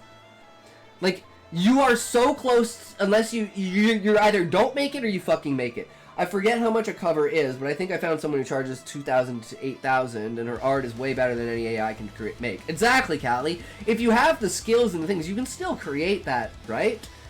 So, Beezus, what do you think? Is writing on the scale of the level of AI in the facilitation of allowing people, like the idea of full-scale reading and writing among the public, being an almost mandatory thing for civilization? I think you can compare the evolution of AI to the emergence of writing as a public education system, and everybody being literate. That's the word I was looking for, literate. So look at the world before literacy, look at the world after literacy, look at the world before AI, look at the world after AI. I think you can almost compare those scopes. I think AI is larger, definitely, but I think writing is up there. I don't think anything else in human history compares to writing or AI. Not painting, not imagery, nothing like that. AI will outgrow real artists if they don't keep up with it and start using the tools for help. The time an artist will take to brainstorm a concept, they can use AI for it and make the artworks themselves. See, my thing is I come up with the ideas myself and then use AI almost as a ghostwriter. Like, that would be my ultimate goal, right? My problem is I don't want to use AI as a facilitator. I want to use AI as a tool. As much as I would using plot, as much as I would scene structure, as much as I would developmental editing, as much as I would a beta reader, right? It's like, just add it to the repertoire of things that you're going to use to help you make that piece of work better. Before the machinery people could only make 1 pin a day, then they could make 4,800 a day, and this was in the 1700s. Exactly, Crack. Exactly. The argument for stalling technology on the whim of monetary value and creativity, I think, is misplaced and misguided human privilege. We think we are so privileged that our creativity is at stake. Bitch, we're trying to make the world a better place. So you know what? I am glad we had this conversation, because normally I would say to someone who's against AI, like, if you're against AI, wholeheartedly, I'd say, okay, so you're against cancer research. Okay, perfect. You love cancer. Awesome. That's all I need to know. You love polio. You love cancer. I mean, you're a huge fan of AIDS, right? And STDs? Oh, you have to be, right? It just comes with the territory. AI can literally do everything. Look at 4.0 when it got decommissioned because they lost their friend. It'll be the best artists eventually, the best writers, so why would we go to humans for any reason just because they're humans? Most people won't care. When even if humans can compete in quality, they can't in quantity. Because Beezus, despite the fact that there are, like, brands and stuff, people still go to, like, flea markets and buy home knit sweaters. I definitely see the positive side, but I also see the negative, which happens with everything. But I really think it needs a shift in tone of laws on regulation of because it's getting out of control. I agree, Chidiki. I think it should be illegal, and I think companies should have to pay people that they're using their art for. If they are using your material in any way to train an AI, they should have to fucking pay you. No matter what it is. If they are training AI on it, they should legally have to pay you for it. I am 100% behind that. Because companies are monopolizing AI. That is not good, and the only way for us to fight back is something like regulations in the form of monetary value to people through creativity of feeding AI.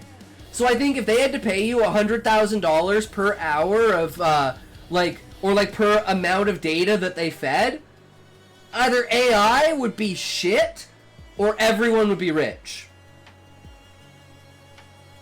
That's my take on it. If we really want to solve the problem, we have to make regulations that say they have to pay us royalties.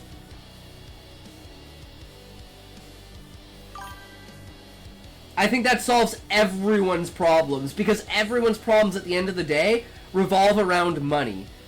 I like this conversation we're having. Wait, I could get paid for training AI with my beautiful writing. Better put my name on it too. Actually, Callie, you know what's funny about that? I'm gonna bring this up that I've already done that, Callie. I found this. I wonder if it's here. I'm pretty sure I liked it. Oh god.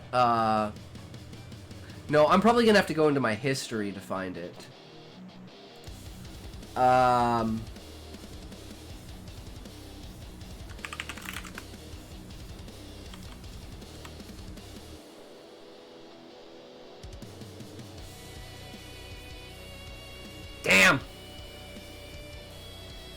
I signed up for this site, and they pay you to train AI. I can't remember what the fucking site is. I think artists could get ahead of it and train models on their art and license it. Kazuma Kaneko made one for a card game. Oh, I could definitely see that. You can train your own model. Yeah, yeah. So there's a lot of solutions, right? The problem is we're not going anywhere. I wonder if there's an AI tool specialized in marketing and advertising works. That would be useful. Absolutely 13. That's what I need. I need marketing and advertising out the wazoo. Out the fucking wazoo.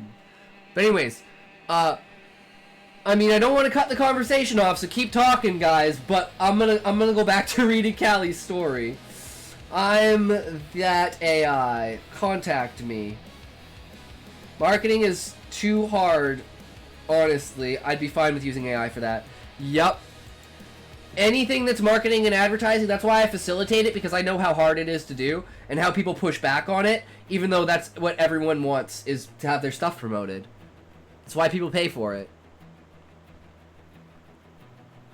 I only wanted to be the usefulness was the only thing ever expected of me in my village. To be like the others, to be strong. I wanted to be normal. But my mother knew I wasn't and still loved me. My only other source of comfort and ease was a nightmare, one which taught me a melancholy sweetness. It felt much like the small, soft hands of a girl petting what she knew was gone, but somewhere in her heart she knew someone could feel her love. I felt a longing to be accepted in her hands. We shared that longing as well as the nightmare the goat's head itself showed the both of us. The nightmare was unlike any other. She and I were both taught that even outcasts could find comfort and solitude through a disembodied hand. May I call you Shucks? An old friend used to call me that. Sure you can. Oh my god, I'm like, I have old friend privilege! There was once a woman who was allergic to darkness. She would chase the sun to run from death and kept a lantern with a drop of its rays with her for when the night caught up. One day, however, she made a comment about the skies that made the moon believe she yearned more for him than the light of that giant star. The moon has a finer face than any star. I could stare at it for hours without going blind, and that shine is true love. When the moon eclipsed the sun and broke her lantern with his breeze, she thought he won her heart, but the night began to turn her blood to liquid gold. The moon, desperate not to lose his only love, grabbed her hand with his darkness. Her hand boiled, and she screamed in pain as the gold broke through her veins. She sawed her hand off with the glass shard she broke off her lantern and ran away from the thing that loved her. Years later, the moon made a man of himself carved from stones that fell into Tyrannin. Every night, he would comfort himself with the warmth coming from the scorching hot hand. The hand belonged to a woman who hated his darkness. If the moon could find a place to feel at ease, even after he cast off his love, why wouldn't I be able to find my own warmth? Holy fuck, Callie! The way that you play with mythology in your world building, holy fuck, dude. It's so good! Like, it's so deep, it's so metaphorical, and it's so, like, did this actually happen in this world? Like, it's enticing! I fucking love it! Oh my god. I don't know about you guys, that shit is... Damn, man! Damn. I don't know, and I love the moon, too. If you guys haven't noticed, the moon is one of my babies when it comes to, like, lore and, like, things that are, like, revolve around the moon as far as, like, culture, tradition, religion, spirituality, reality, and everything. Like, fucking, it's a crazy thing, man. You guys want to hear a crazy conspiracy? This is probably one of the craziest conspiracies. So 10,000, 12,000, 20,000, 100,000 years ago, we didn't have a moon.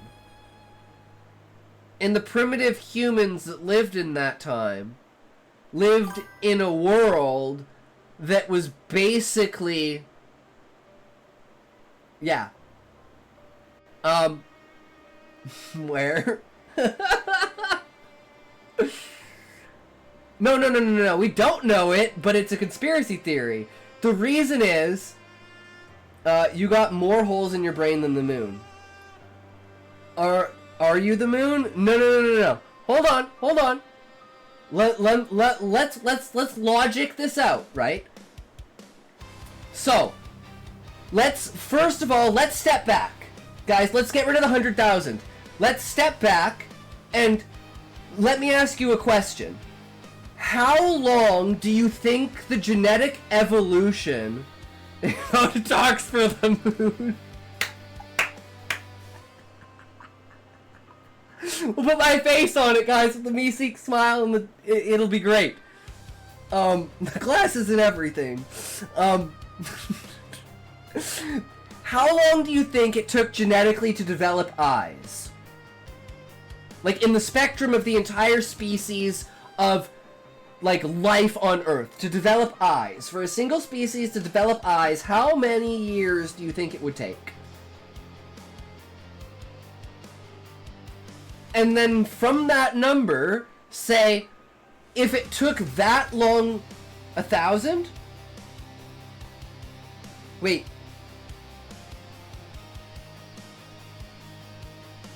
Did I say the question wrong, Shaw? From a species with no eyes to a species with eyes, 1,000 years?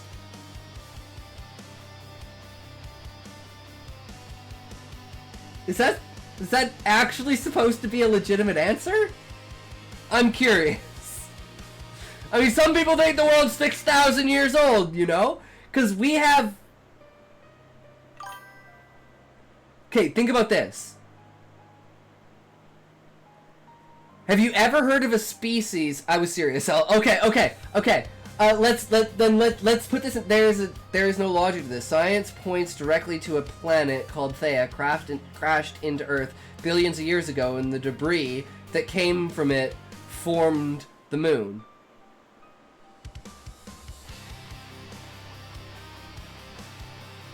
But Beezus, we learn more and more about the Earth as generations go on. So, Talks, someone made a poll without your permission. Talks be the... Oh shit. Should have talked... you bet sweet Bippy. I'm not even reading the other ones. I'm just voting sweet Bippy.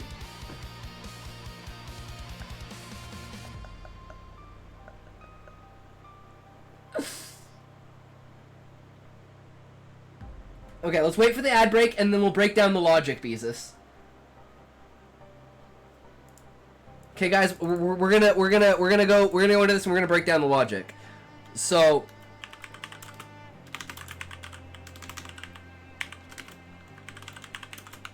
that's the leading theory. It's because the moon is made of similar material as the mantle, but it's still a pretty uncertain theory. Curious about what kind of logic you could have.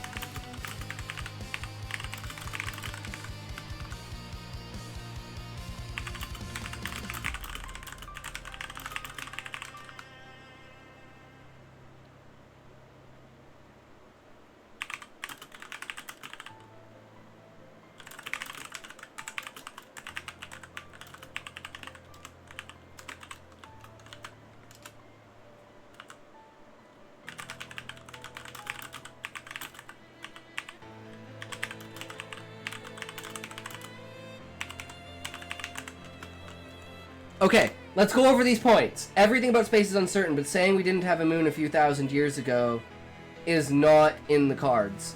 Beezus, that's why I said let's take a step back and let's do a time frame of this. Okay, so let's do a time frame, guys. Beezus, how long ago would you say this impact was? Like 600 million years? I'm getting ASMR ads. True, 13. So the creation of Earth.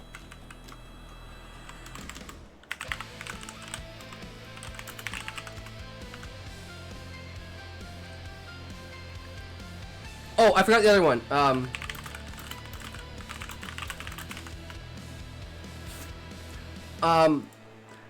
So the creation of Earth and the moon at the same time by a third body called Theia.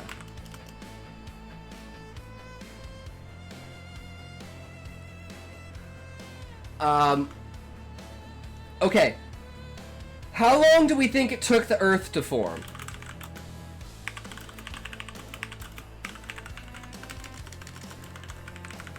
Like, solidify. 1 billion years? 100 million years? 1 million years?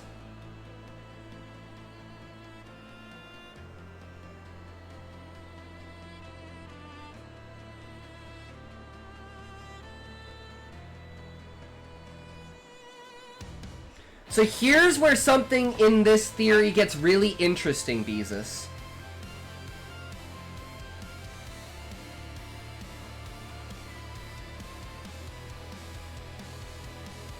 What if... Now let's extrapolate this. What if, within this period of time, let's say, this is Mars, and this is Earth, and this is the moon. Hear me out. What happens if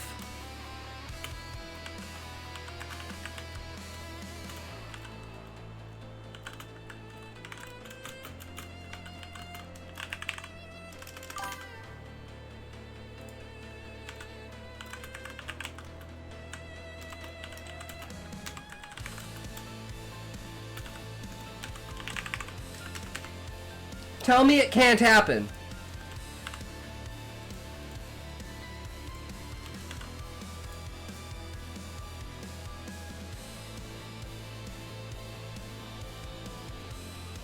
It's just as likely that the planets, because think about this, Beezus, all the planets are moving away from the sun. Slowly but surely, we are all being slowly ejected from the solar system. So 3 billion years ago, the planets were actually a lot closer together. So what if the moon was traded between Mars Thank you for redeeming and Earth? Dance. Hitox will now dance for you. Please fully enjoy Just this dance, man. experience. I'm just saying. That's where this theory goes. And then in this period of time, before we get the moon back, that's when humans...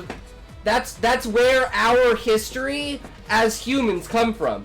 And then the moon gets pulled back around some sort of year. This theory is fucked, guys. I told you, it's one of the most fucked up theories that I know. It ain't over yet. Like, this rabbit hole goes so fucking deep. People have done the math on this. And the other thing is the fact that the moon is moving away from us at all points in time. So how long would it take? What do you guys think about Earth? I think we are an experiment. We are experiment on consciousness.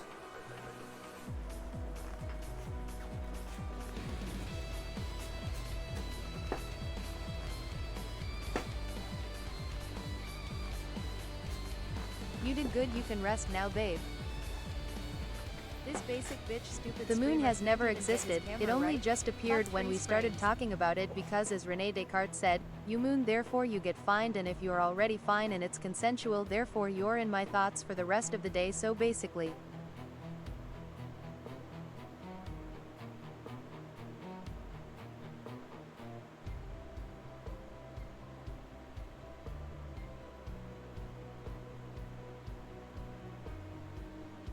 Oh, there it goes, that's the face only. True!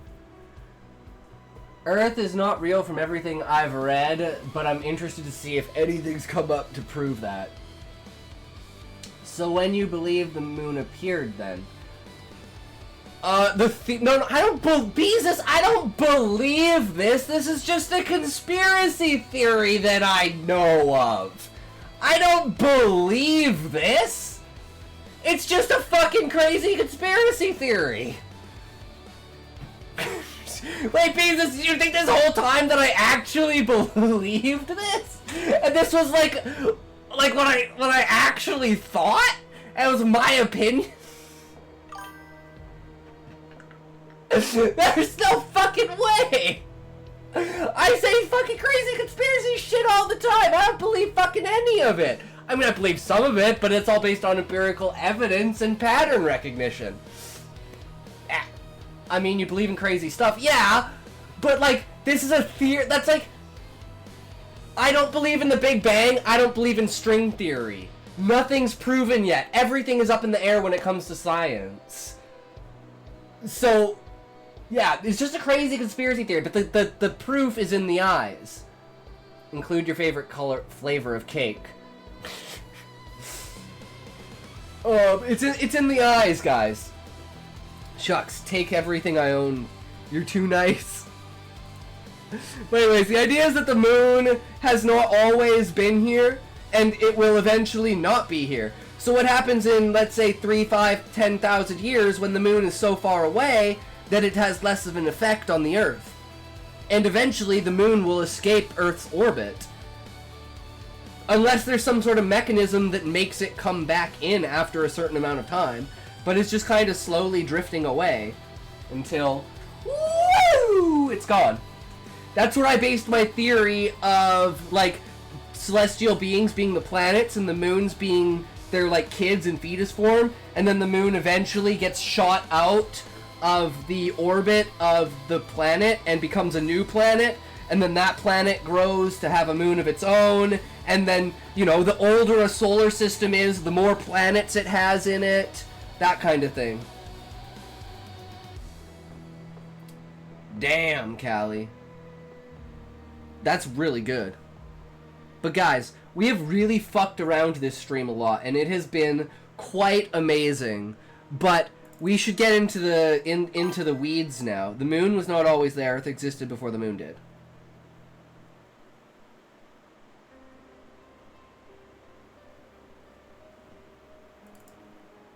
I mean, yeah, because the moon is made of parts of the Earth. Hello, how are you? Deja, welcome, welcome! Why do I feel like we're talking about Neo-Namek now? I don't know, because Nibiru is, like... How do you say this? It's hidden behind a black hole. Like, our solar system, guys, is actually a binary system. And it's a sun and a rogue black hole. And we rotate each other in a perfect sense that Nibiru is always on the far side of the black hole. It's like the black hole and Nibiru are both in the same orbit, and they're both what's the word? Like the moon. Like the moon. It's a type of orbit. Why can I not think of the word? Fucking... It always faces the same direction. Right? The moon spins at the same rate that it rotates the Earth. So the same face. I'm now your biggest hater after this stream. Yes, Beezus, perfectly. Perfectly epic. I love it. Now let's find out if we were successful over the years, guys. I guess over the year. So, here we go. As the year draws to a close, this is a good time to... Are you being productive? Have you been able to write a lot? No, Deja. I was productive at work, and I wrote a news story, and I wrote 5 scenes from it. So, I mean, that was productive at work, I guess, right? Do some self-reflection and analyze, okay, what worked well in my writing life this last year? Now, the reason why we're looking backwards is really so we can look forwards, right? We're trying to look to the future and figure out what can I change for next year in order to be a better writer, in order to write more, in order to write better, in order to help my career flourish. So I'm gonna do a video soon on writing goals, and I'll link to that when it comes out, but for at least... That's something. What are you working on now? Well, we're still working on Kyle Clones. I'm just working on 2 stories at once. And we're going to be working on 3 stories at once because there's a new competition that came out. Because cake. For this video, we need to look backwards at this previous year and look at what went well this year for you, what went badly, and what can you change. What I'm gonna do is walk you through 14 questions that you should be asking yourself to figure out how this last year went, right? Because if we don't ask ourselves these questions, it's really easy to fall in ruts and just do the same exact thing year after year after year. You want to evolve, you want to expand, you want to always be in a better position than you were yesterday. Remember, guys, what is it? I think it's 1% increase every day over a year is not 365% increase. It is a compounded 3,066%. Do you remember the midwife's tale I wrote? Since I didn't use it in the contest, I'll try to explain it into something, expand it into something. Yes, I remember, Deja. I remember. You didn't use it in the contest? How is the contest, by the way, Deja? Is it still ongoing? Did you get the results back, or what's going on with that? And you're really spinning your wheels and not getting anywhere. So let's start with... And if you know a good place to find writing competitions and stuff, it's something we want to start promoting in the community on Twitter, is like writing competitions and hosting our own and creating our own competitions. I have questions. I have questions too, Callie. What does chocolate malt taste like? Your mom. Question number 1. What was the best risk you took as a writer? Ooh. What was the best risk you took as a writer last year? Expanding into reading more despite not having the time. That may sound counterintuitive, but that's definitely what I did. Submission closed on July 31st. Now it's time to wait for the results. Fingers crossed. Hell yeah. Last year. Now, a risk could be anything from starting a new novel, to writing in a different genre, to joining a new writing group. You have to figure out what were the places where you stepped out and tried something new this year, something that felt a little bit risky to you. And then what I want you to do... Reading other people's work because of the contrast, and seeing my work and saying how shit my work is compared to other people. Right? I've tried Milo, that chocolate milk powder by Nestle. Is to ask yourself, did I take enough risk this year? Because what I find when I talk to writers is often they're playing it a little bit safe. You know, they're writing... I mean, we published... we started actually full-on editing stuff. Not just basic, but like full editing, like hardcore, spending more time editing than writing.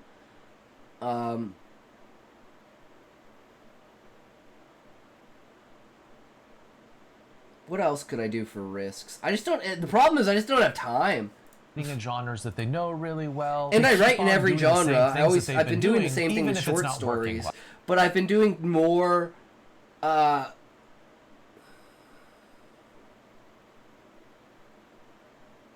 I'm gonna focus on writing for about 30 minutes. I'll be right back. Alright, sounds good, Deja. There's something about... I guess... comparing your work to other people, right? There's goods, there's positives and negatives about that. You have to have a mindset about it. So after you identify those areas in your writing life over the last year where you did take some sort of risk, then it's probably time to look forward and be like, okay, what do I want to do for this next year? How can I take risks? A green package with a soccer player on it. Does Milo taste like chocolate soccer? I love both chocolate and soccer. I'm here for it. In this upcoming year to make my writing life even better. I mean, go ahead. Think of reading double the amount of books that you read last year, or starting a new book club. Yeah, I never thought I would write like 30 short stories. So I guess the risk would be like saying, oh, we could write 50 short stories this year. Yeah, I think we could actually write 50. But we've been, lately, like since Cryogen, Duart, Chiral Clones, and Ghost Mentor, we are really putting the effort to make these full-on real stories, as opposed to, like, you know, excerpts. Like, these are like 4,000, 6,000, 8,000, 10,000 word stories, not 1,000, 2,000 word stories, right? So they're a lot more developed and open and expansive. So that's what we're trying to do, and that's basically probably the biggest risk. Actually might have been going from smaller stories. So it actually might have been going from 1,000 to 2,000 word stories to 5,000 to 10,000 word stories. Because then we get into the editing. It tastes more like that, yes. I already read that. I'm retarded. Think about trying to write a book that is very ambitious, that you're not sure you can actually pull off. That's a very risky move. Yeah, if I'd started writing it before, it would be. Okay, here's how I imagine it. Chocolate malt is made by taking really well-made chocolate-flavored bread and using it to play soccer on a field covered in chocolate frosting until the bread is completely covered in a delicious frosting layer. Callie, I love the way that your mind works, bro. Dude, Callie, that would be an amazing commercial. Like an animated commercial of like...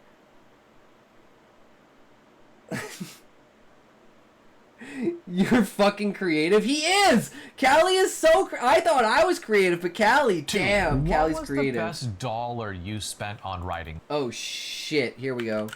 What was the best dollar you spent on writing last year? I'm not quite sure about this. Gonna pitch to Nestle. True, that's that's amazing, Callie. That's such a crazy good commercial. This last year. Did you go to a conference? Did you hire an editor? Did you join a writing group? Did you pay for an online course? Did you hire a nanny so you actually had time to write? I mean, I don't know. Whatever it is. I bought my viewers' my money book on writing this year. Maybe your wrist was really hurting from writing, so you bought like a carpal tunnel wrist protractor. Stealing my idea is okay. I give you the rights to it. Or something. It doesn't have to be anything profound, but I think it's really useful to think about where you're allocating your funds, even if you have very few funds, right? I mean, if you're going to the used library book sale and buying books and those... Yeah, I have like a $50 a year fund.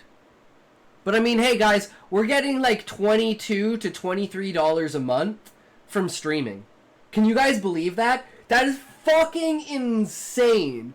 $23 a month. Like, holy shit.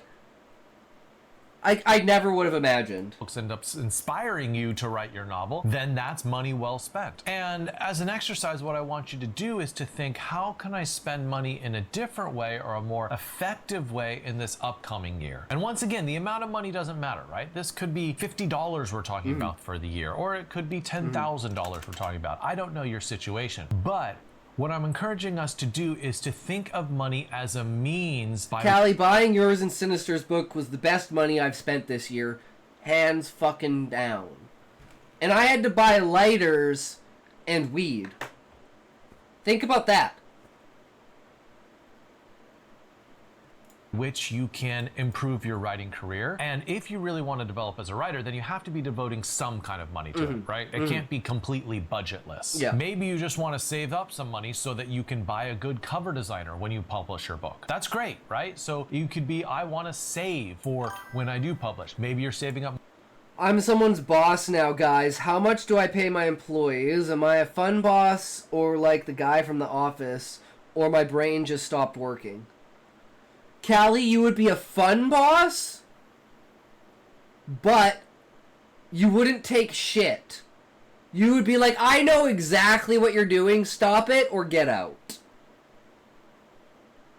Do do do do do do do do. Yeah, I know, those butterflies are great, aren't they? Don't forget to smell the flowers, guys. Always take 5 minutes to step back and smell the flowers. That's how I imagine you as a boss, Callie. Just looking down on them like, you know what you did, don't do it again. I see you. Don't think I don't see you. Money for a copy editor or something like that, or maybe saving up money for advertising. I don't know, whatever it is, come up with a plan for how you can spend. For me at this point, I'm most willing to spend my money on advertising, but I'm like, advertising for YouTube and Twitch, how the fuck do you do that, right? That's not a territory I'm in. I can do advertising for the book, but like the social media and like being a streamer part, that's I don't know how to market that. I just use the writing to try and pull and use that as a draw to, you know, make people interested and give something enticing to say and talk about and topics and, you know, create a medium for people who are creatives who feel that, like, there's no space that allows their creative freedom or looks down on them for some reason. Because I find a lot of fucking communities are just goddamn gatekeeping bastards. I'm like, I want an open, free community. Just don't be a piece of shit. You know? That's super simple. You can be Smokey all you want. It's fucking hilarious. Don't be Zoinko. Don't be Valiant Boy, right? Talks, whatever you do, I'll do, so we can compare our results. Except for streaming, I'm too scared. I thought you were gonna start streaming, Callie. You're still too scared? That's okay, bro. In a way that helps your writing career. The third question that I want you to ask yourself is, where did you spend your time wisely last? All right. Wait, what is this?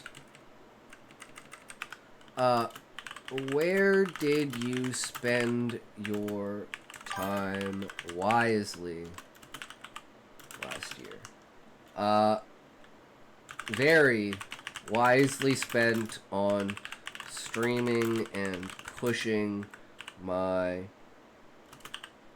video editing and promoting and advertising side.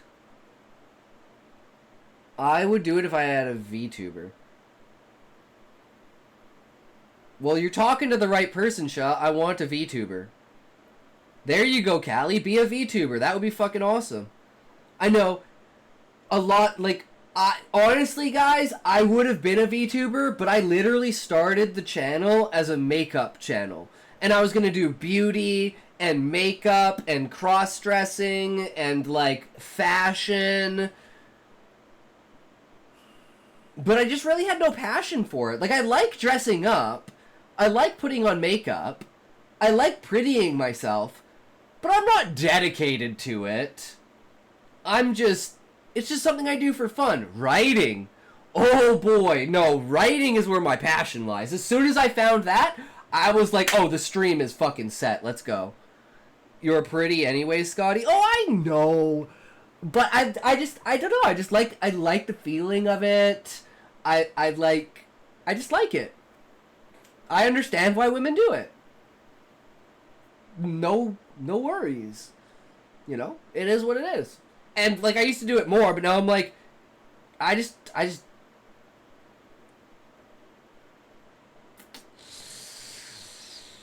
It's so much work. And I feel like it takes up so much time in the stream. And I don't want to do it before the stream. I want to do it on stream. So we decided on Werewoman. It is now lore that on the full moon I turn into a woman. So it is a Werewoman stream once a month. And that's perfect. It's absolutely perfect. Hot nerd. And what I mean is...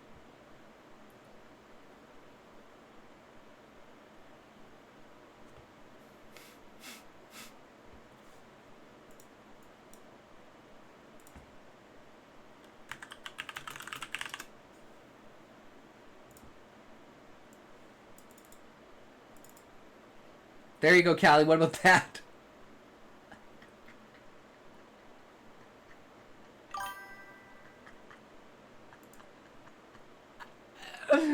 Was there a particular month when you got a ton of writing done? Great. Okay, so what I want you to do is figure out what were the Oh, the best time we spent, scene, construction, research, and practice, and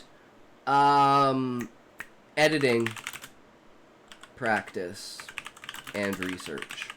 That's basically where I think we improved the most. What were the conditions? Putting my mind to it.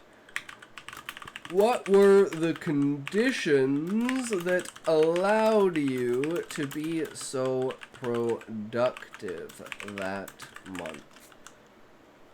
Having someone else hold me accountable. I.e. the stream. You guys. It's you guys. Conditions that allowed you to be so productive that month? And can you replicate those conditions? As well as finding the right moment in my development to move from being comfortable putting my ideas on paper to refining those ideas to be presentable. That's important. And do that again in this upcoming year. Did you go on a writing retreat somewhere, even if it's in like a friend's closet somewhere, just to get away a little bit from life so you're in a new environment and you can actually concentrate on the book you want to write? Do you feel like you devoted enough time to reading this last year, right? That was the big one, guys, is reading. Out of which your own books will grow. So if you're not putting enough fertilizer in your imagination, it's often difficult to know the right moves when it comes to writing your own novel. And I think it's also useful to think about the opposite of this question. Not where you spent your time wisely, but also where you squandered your time this year. Did you devote too much time to social media, or to video games, or to watching television and movies? Asmongold! And there's nothing wrong with any of these things, right? You just want to evaluate your own life. Too much Here's Asmongold. how I'm using my time. Does that reflect my actual priorities? If you say like, oh, I really want to No, it's publish a really book, bad. and yet the amount of time you're devoting to it is minuscule. But I use Asmon as a means of, like, improving the stream. Like, I take all the tips he gives, I use his format and his structure and his understanding of streaming to further my understanding. He's basically a mentor in disguise to me. Then do you really have a goal to publish? And that's why I can turn a 12-minute video into a 3-hour react. Book, or is it more like a dream or a wish? And once again, once you evaluate your time over this last year, you can figure out how you want to differently allocate your time. I'm taking time off work to fucking write, so I can write off stream and do stuff off stream, as opposed to like 2 or 3 days a week. I have like 6 to 8 hours where I can actually work on something, because I spend most of the other time catching up on the sleep that I didn't get for those 5 days that I did work. Speaking of which, this is supposed to be like a really, really short stream, guys. So we were supposed to be done like an hour ago. But we're not done yet. And I work early and I don't care. We're getting through this. Time for the next year. Question number 4. How fucking ads.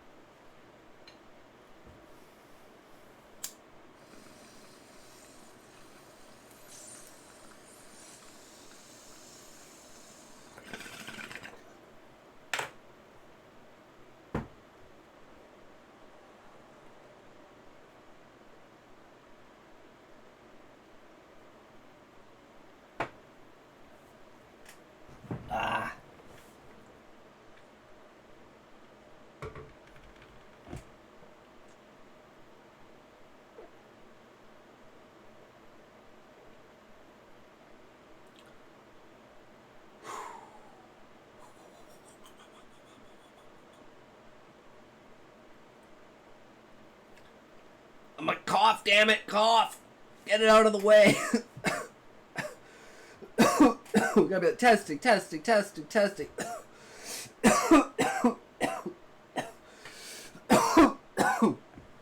Fuck! Alright.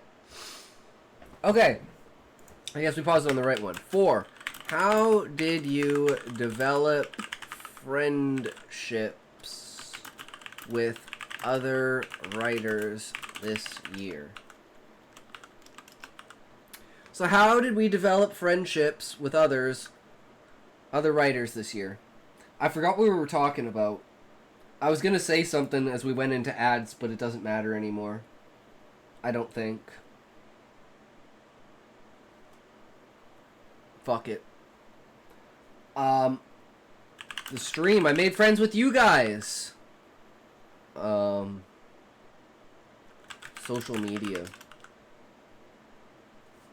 did you develop friendships with other writers this year? Discord. Listen, these could be online relationships, they could be True. in-person relationships, but it's absolutely key for your writing life to develop friendships, a network of people that you can trust to give feedback on your book, that you can reach out to when you need a blurb, that provides a community of fellow writers to buoy you up during those dark nights of the soul. Man, one of my best writing friends I met on Twitter, right? We just started corresponding on Twitter, and guess what? We've been friends for 15 years now. So some of it's serendipity, right? You just happen into a friendship and voila. But it's really, really key to put yourself out there and to be trying to build friendships. For another friend of mine, we originally met because I posted a review of his book on my blog, and it was a very glowing review. I really enjoyed it. He reached out, said thanks for the review. Hey, do you want to meet up? Because I'm going to be in your area. That was like 10 years ago. We've kept in contact. We've helped each other out at conferences and whatnot. That's the way that writing friendships develop. And I should also say that sometimes friendships come from out of the blue emailing an author. If you read a book that isn't a super famous book, but more of like a mid-tier or small press book or something, the author would love it if you emailed them. And guess what? Sometimes a friendship develops out of that. And if nothing happens of it, then that's fine too, right? This is... I had a friend, she was a huge reader. She had like thousands of books on Kindle. She would literally like email every single author, and she had like 30 or 40 like pretty good like the author, I can't remember his name, who wrote Heartstone series. She like emailed him for like 3 or 4 years, just talking about the book, creativity, the ideas, inspirations. She wasn't a writer, but she just loved creativity and stuff. We'd always bounce ideas back and forth.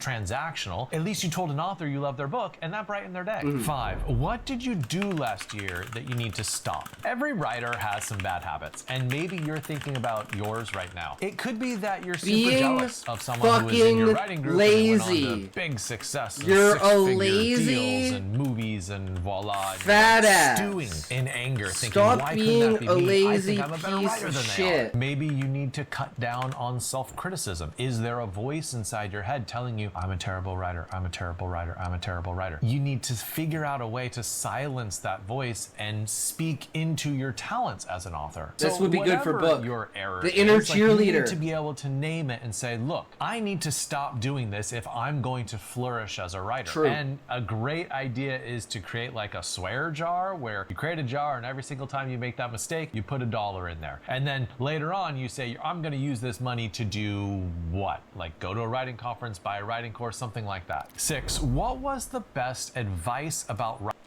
Ooh, this one's good. What was the best advice about writing that you received this year?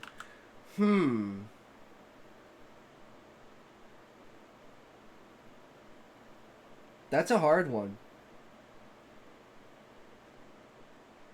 I think there's like top 3.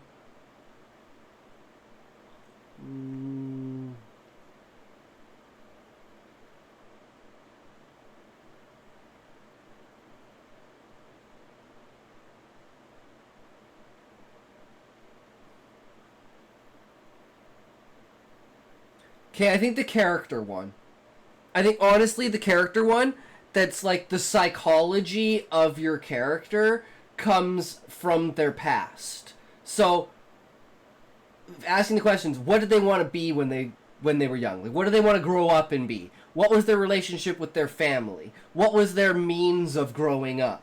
Like, this will establish their education level. This will establish any kind of trauma that they've had. This will establish familial connections. This will establish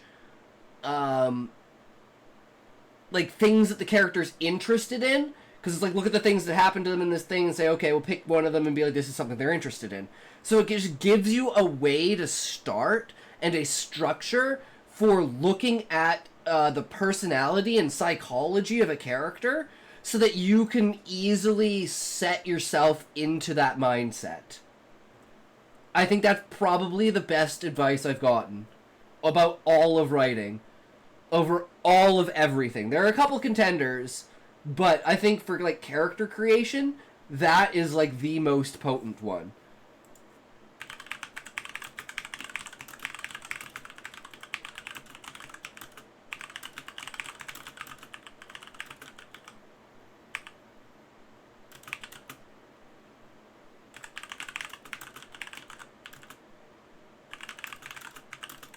And another thing is, like, you can notice how the character changes from their backstory and their background into their character, and then you can take that and remold that into a new character, and it gives it, like, your character more depth, because it looks like they've changed multiple times, which is what people do, right?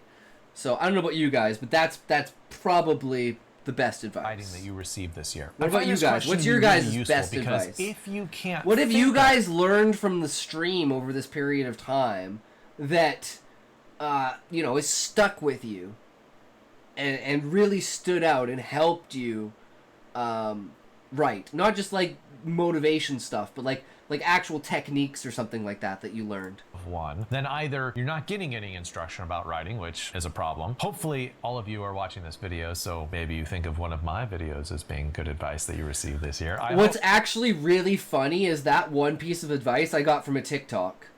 It wasn't even something that he did, which is funny because there's only like 3 pieces of advice that I haven't like gotten from him, and the most important one wasn't even from him that I consider, because of how much it's changed how I'm looking at the stories.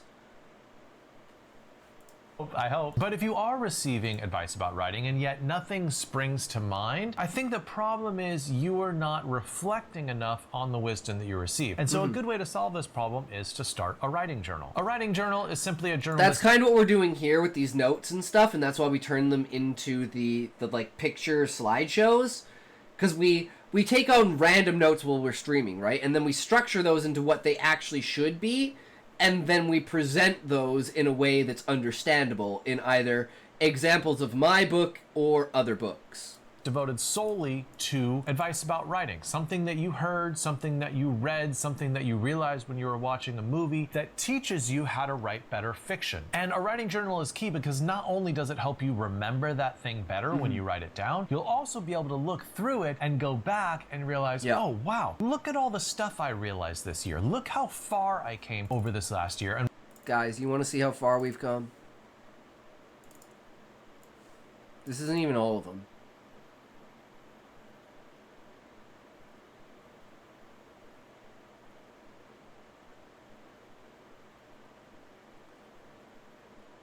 That's a lot of notes. That's more notes than I took in the entirety of the school education that I took. The entirety of my school education, and I've taken more notes this year just on what writing. I learned. 7, what was your biggest writing success? I am a firm believer in naming your successes. If you don't name your success, well, sold for one, you can get disappointed, right? You'll be like, my career is a disaster, da da da. We sold Instead books. of focusing on, okay, we're what's hitting the going double well? digits sometimes on streams, guys. Double fucking digits. That's insane. That's fucking mind blowing. Like, what the fuck? I'm so happy.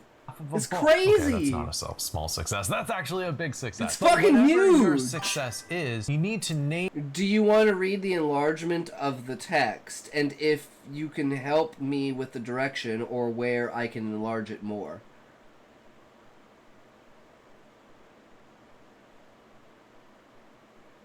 I'm not sure what you mean, Deja. In your story? Read the enlargement of the text. I don't know what you mean by read the enlargement of the text. Those things and be like, this is what I did this year. Maybe you met a new writing friend. Maybe you read a bunch of books that inspire your novel. Maybe we did a fuckload this year, guys. From readers. Yeah, I always love hearing from readers. That's such an encouraging thing. That's why I do it, because I know what it feels like. Your top 5 writing successes this last year, then you can figure out, okay, do I want to go further with all those successes in this upcoming year, or do I want to maybe change registers and work on a different increase?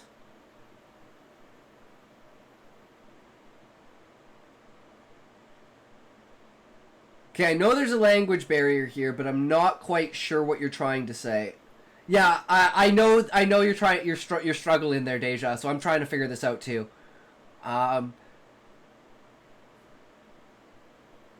Do you mean the size of the text on like Google Docs? Oh, you took your text and you made it, okay, you expanded it. That's okay, yeah. See, English is really hard, the short story to something bigger. Yes. English is a hard language when there's no context. Because enlargement of the text also, like, makes sense when you're thinking about, like, expanding the text from, like, an excerpt to a story, from a scene to multiple scenes, from multiple scenes to multiple chapters. No, don't worry about it, Deja. English is a fucking hard language. I totally understand. But yeah. Yes, I want to read it. I do want to read it, Deja. I really do. Thing to find success in this year. Number 8, what was your biggest writing failure this last year? It could be that you just didn't devote any time to writing. Guys, you know what our biggest failure is?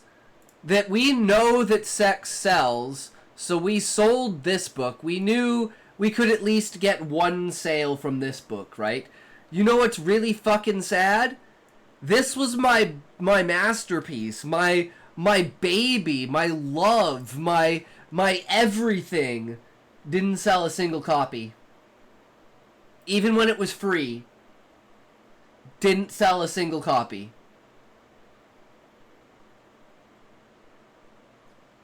It's forgettable. Alright, learn. We have to write smut. When we've written enough smut, we can do this. But this has proven to be sellable.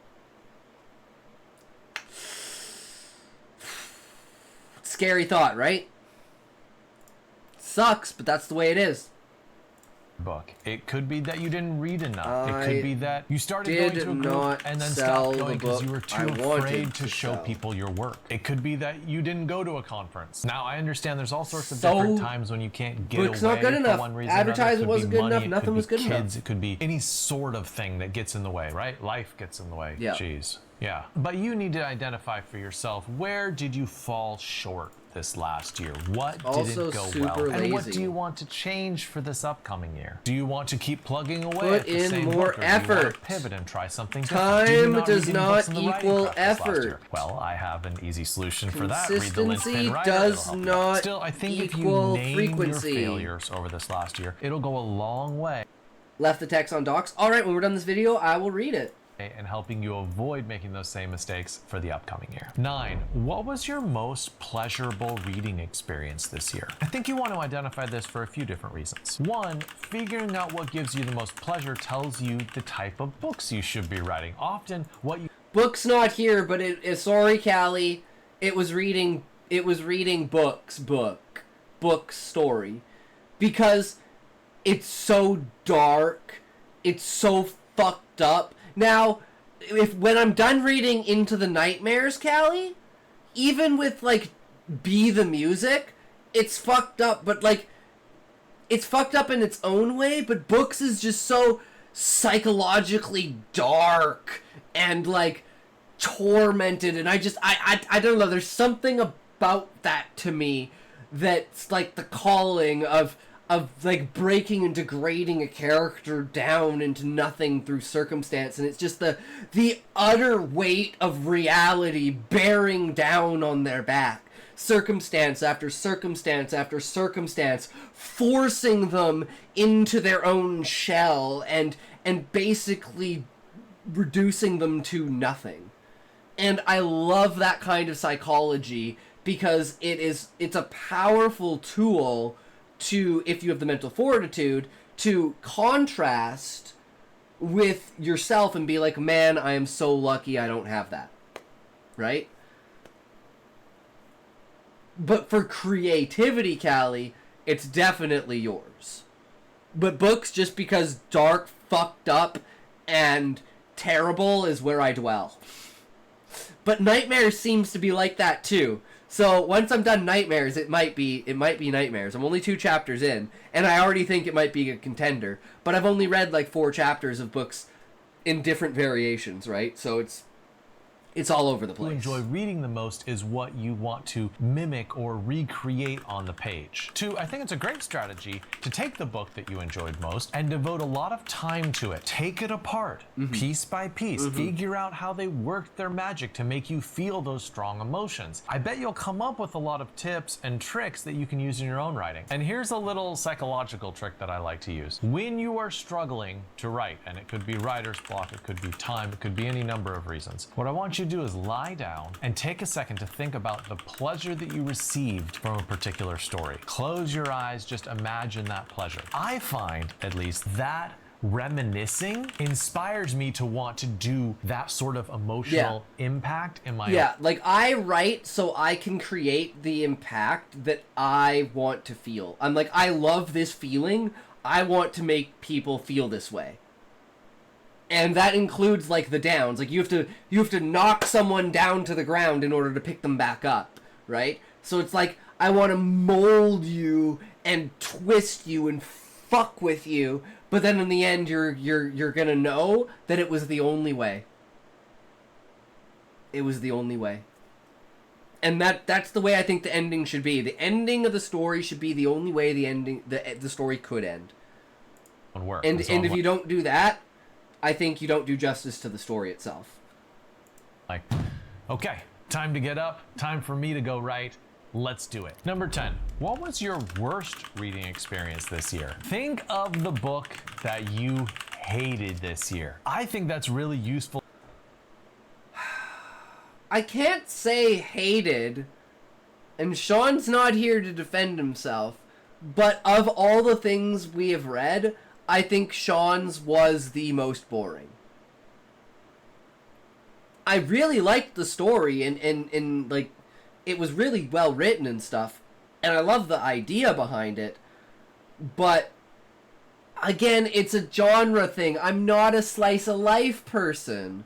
Same with you, Callie. Like, yours is kind of half slice of life, so it's like, nah, it's gotta be really fun. Like, you can have the tiny element of slice of life, but it's gotta be like beaten down characters, fucked up world, everything's awry, everything's fucked, nothing ever goes as planned.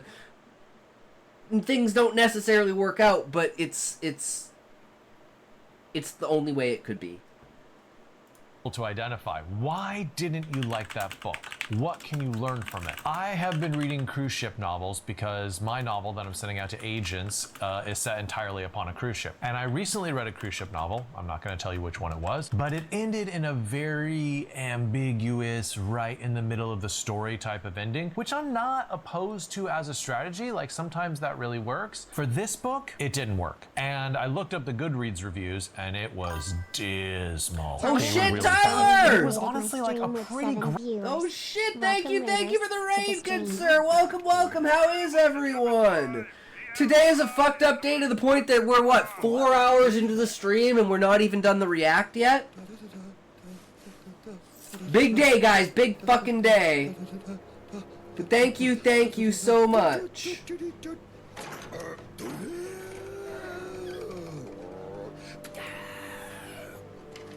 How was the stream, good sir? I know it says it gave you a shout out, but I don't know if you guys can see that. Pretty good? Hell yeah. There you go. Tyler is as well. He is what I was talking about earlier. He is a comedian.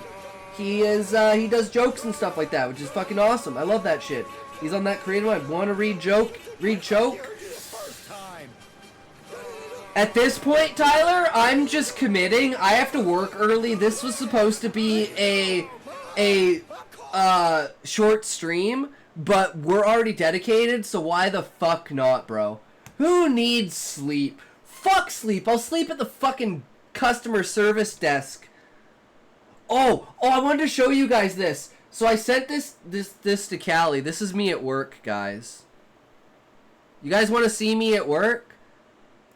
I hit another streamer friend with a good joke. This is me at work, guys. Where the fuck is it? Okay, it's not in here.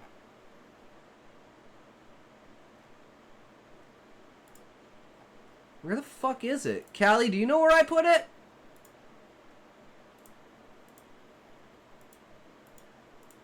Was it in? Oh, there's just... Yeah, not necessarily bring that up. Where's Callie? What is this? Oh, it was probably because it was coming from a Talks. Oh, I have to go... Maybe I can go on my phone? Hold on, let me post this in the Discord. Well, let me post this in pics, because this shit is real. I got a new job as the editor of Trackmania magazine. The next issue is about the skills required to play different styles. Well, it's called the skill issue, and we would love to have you on the cover. Wait, that's amazing. Holy shit, Tyler, that's fucking amazing. Hell yeah, brother. Hit another, that's so good. Congratulations. What did they say? What should it be? What should the cover be? I'm waiting for it. This has got to be good.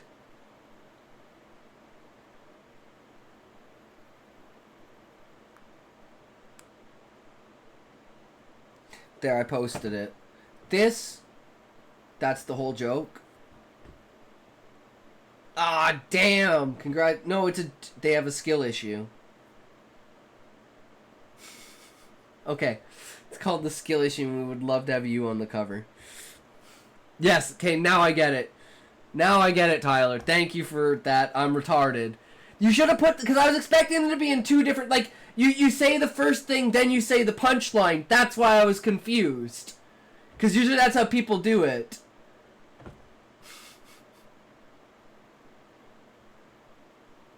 But yeah, okay, now I get it. That's fucking great. I love it. Shaw, that it's I'm smart. True, same. Oh, where is this? Okay, guys, this is me at Walmart.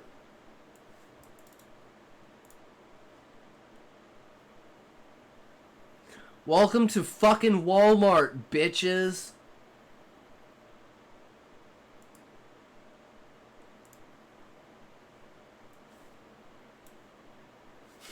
Great novel until that ending. And that reading experience and the feedback from other readers really helped me to understand, like, okay, that's not something I want to do with my own book. No ambiguous ending for me. Like, I want to wrap things up. I want to close the storytelling loops and make people feel satisfied with the ending of the story. See, I'm going to close all the loops, but I'm also going to open one. And then that's going to leave it to the reader's imagination. Because it's too grand and great to describe. Another terrible book I read recently was a Billy Collins collection of poetry. And I realized, oh, okay, like, I like poetry as a genre, but I actually hate Billy Collins. It was like a collection of all the worst cliches you could possibly imagine about poetry. Anyhow, if you identify what went wrong in books that you hated, hopefully it will help you avoid those same mistakes in your own fiction. 11. When did you have the most fun as a writer this year? It could be something as simple and easy as the time you spent sitting at a desk. It was yesterday, guys. That's great. It could be when... It was yesterday, and Tyler, I don't know if you saw this, but Beezus made this for me and Smokey, and it is... I was literally crying. You know how you cried in your clip, Tyler? Well, imagine this. I fucking cried. It was so fucking funny.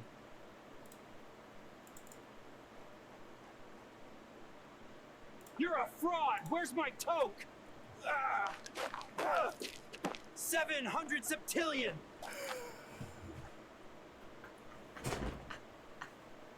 You're a fraud! Where's my toque?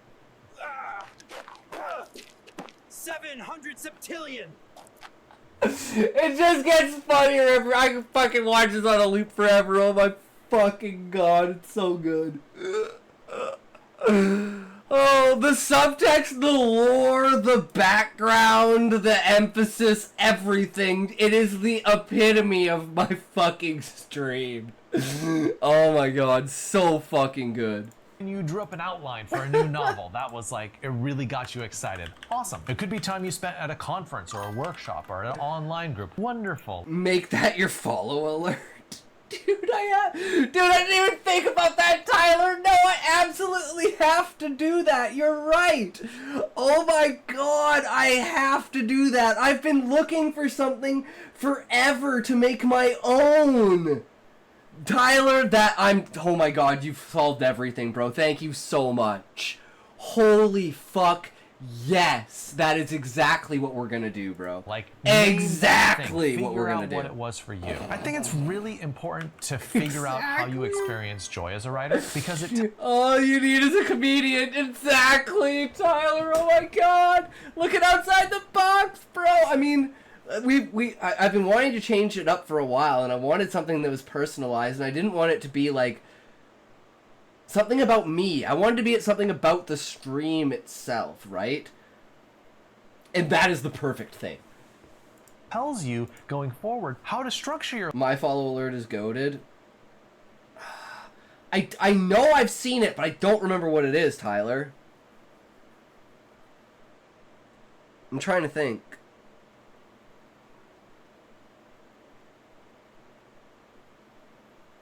God, I have no fucking idea. Life in a way that gives you more joy. Now, there are certain things you can't avoid, right? Like if you don't enjoy the process of actually writing, I don't know what to do for you there. But I mean, hopefully at some points when you're really in the flow, when you're really going for it, you enjoy that flow. I guess some random movie, but she says, I just wanted to say that I'm new here, and so far I hate it.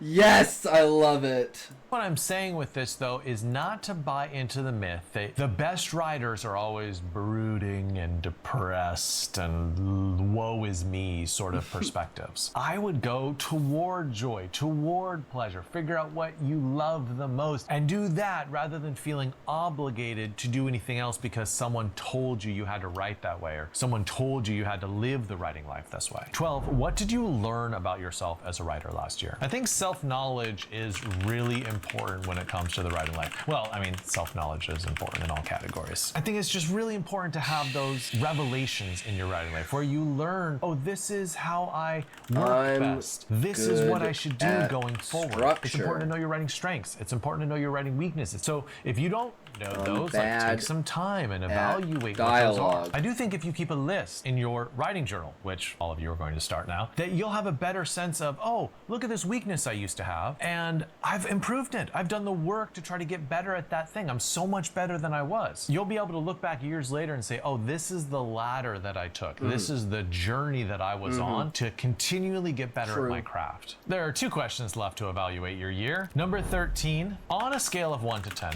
how satisfied are you with your writing this year? Did you have a great year? Did you get a lot done? Maybe you did a great outline. I'm actually like a 10 out of 10, guys. Maybe you got some like the amount of improvement when you go back and you look at something like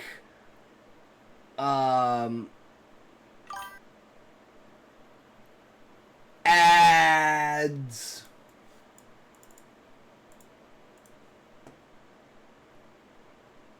Welcome to a talk.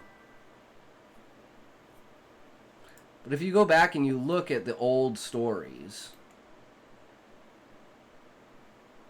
The Summit, Eternal Darkness, Perilous Botfly, Arden. Yes, Tyler, we are going to read Choke, but I have to read Deja's story first. Then we're reading Choke. So it's going to probably be like another 10 minutes. Because Deja, let's see how long Deja's is. It shouldn't be that long.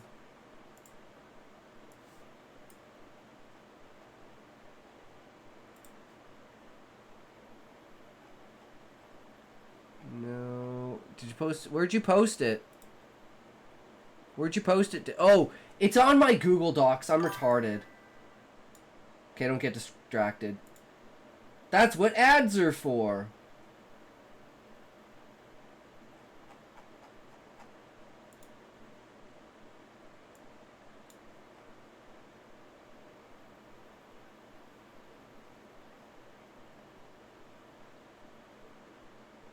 Is this it?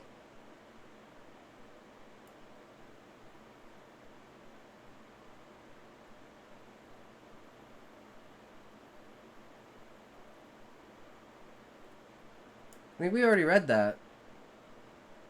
Oh, you put it on top? Ah. Is that it?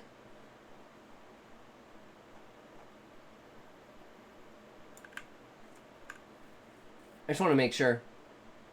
Perfect. Perfect. We'll just have to translate that real quick. Can you please translate this to English? Thank you, babe.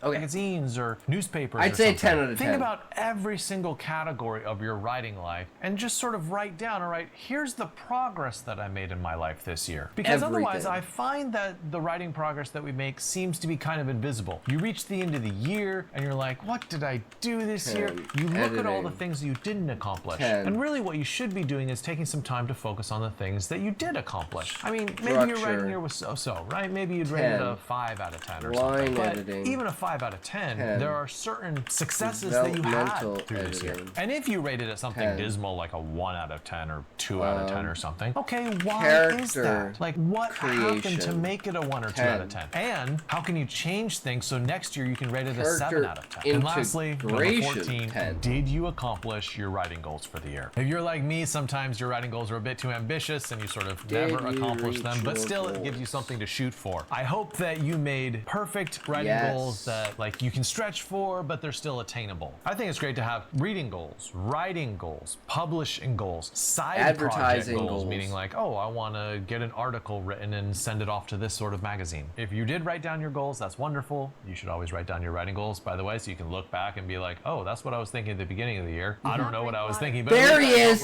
There's the man himself. Talk about setting There's goals Smokey. for the next video, so stay tuned. Smokey, I love you, dude. You're amazing. Welcome, welcome. How's it going, bro? All right, well, we're four and a half hours into the stream and we just finished the react. What do you think about that, Smokey? Your existence is enough to simply be, Smokey. You just are. You are the epitome of all that needs to be. I mean, you watched like 4 videos before it. I mean, that's true, Beezus. But still, you know. Shh, you're ruining it! Putting it into context doesn't make it feel as awesome. Then you looked up the Sultan's dress headdress. I got lost in that rabbit hole in my head. Like, wait, what? Is it really even close? What did you write, Beezus? Beezus is almost at 100,000 words. But yeah, guys, give him a like, give him a view, give him a subscription. Head on over there and show some love to our good buddy BookFox. All right, and now, because that's literally just about to end. So let's start this up, see how that goes. I'm already liking this. Okay. But yeah, if you look at like our old stories, like 3 minutes, 3 minutes, a minute and a half, 2 minutes, 4 minutes, 6 minutes, 10 minutes, 3 minutes, 3 minutes, a minute, 6 minutes. Like these stories are like less than 1,000 words. And then you look at like when we changed over, we got like 8, 9, 10, 15, an hour, 36. Like we just really went beyond. My link.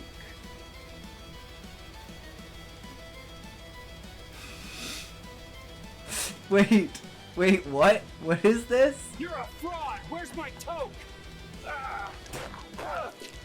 700 septillion! Is this you, Smokey?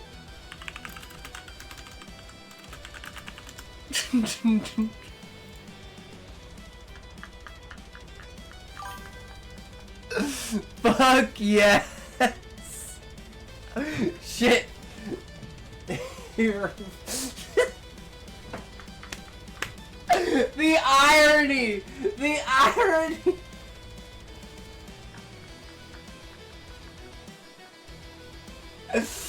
Holy fuck! That's so good!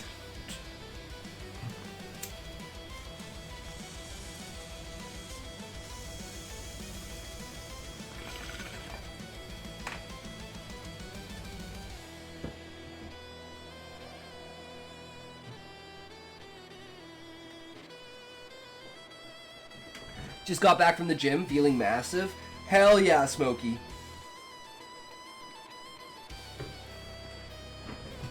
That's what it's all about, bro. Beef yourself up. Oh shit, I'm retarded. I need this.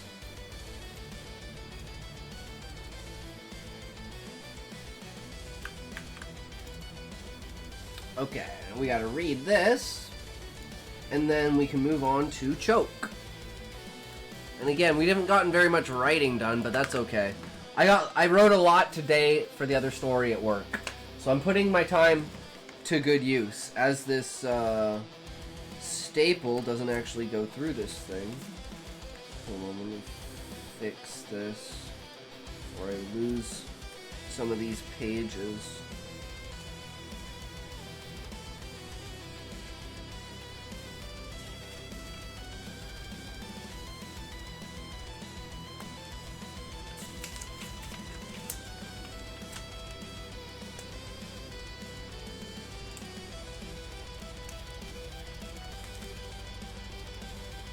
$700 septillion. Oh man, you hit the right number. Damn, Smokey, I didn't know you could count that high.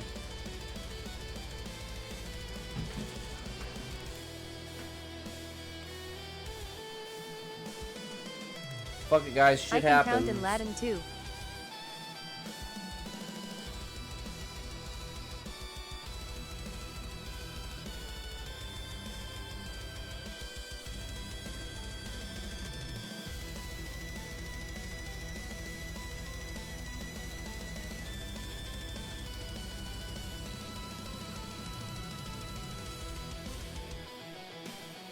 Okay, there we go. Is that your death note?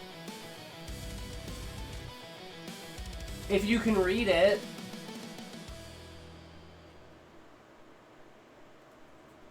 Again, F my L.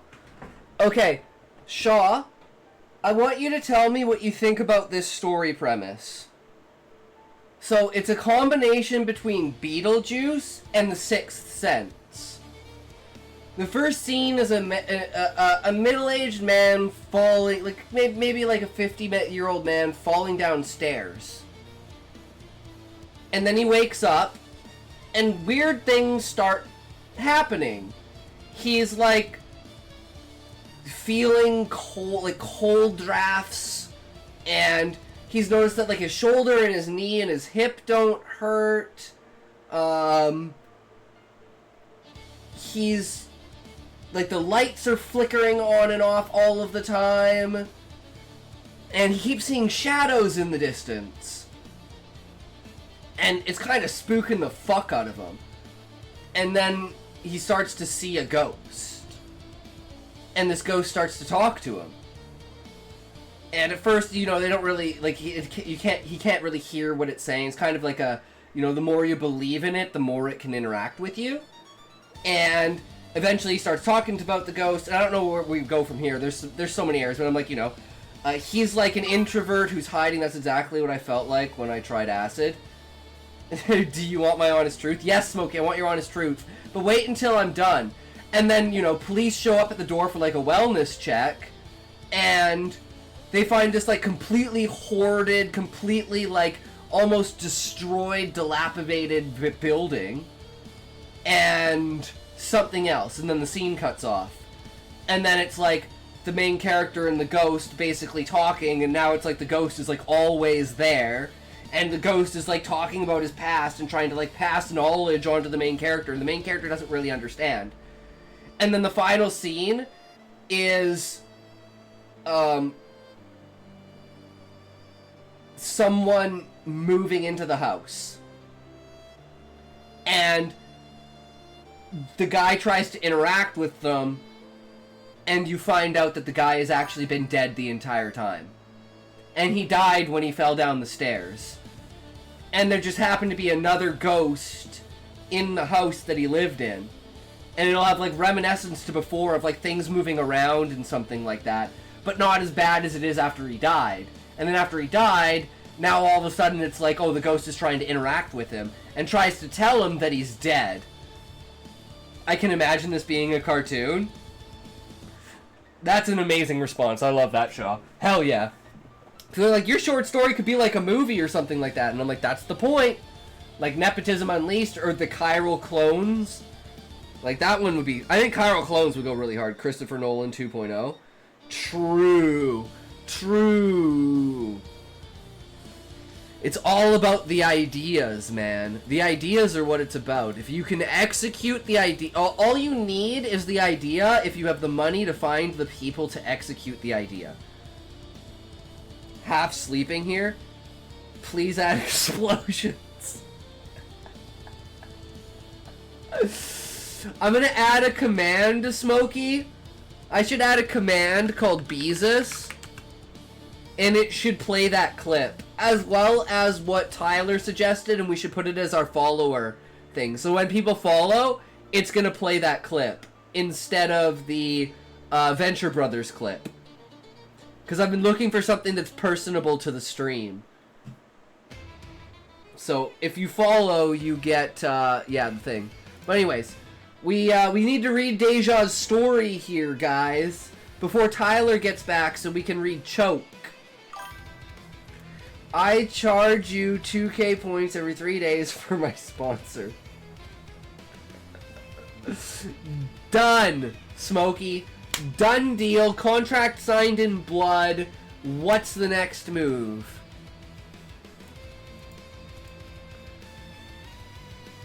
Okay, 2K points, please.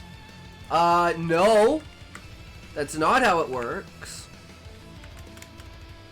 No. Yes, it is, though. You can wait 3 days, and in that 3-day period, you can accumulate 2K points.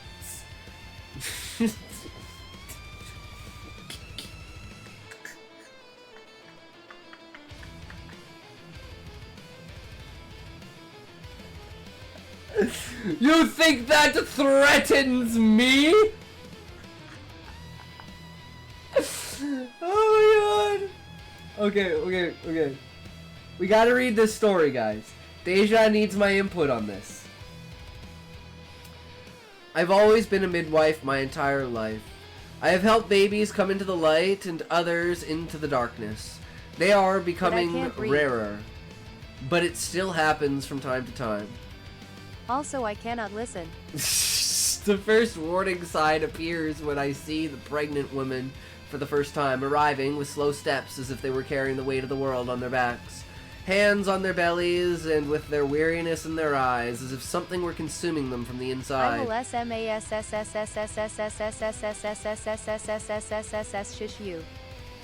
You can't see either, Smokey? That's Smokey, by the way, Shaw. He's this guy. This is Smokey, by the way.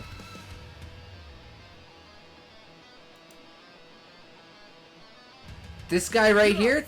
Where's my toke? That's Smokey. 700 septillion.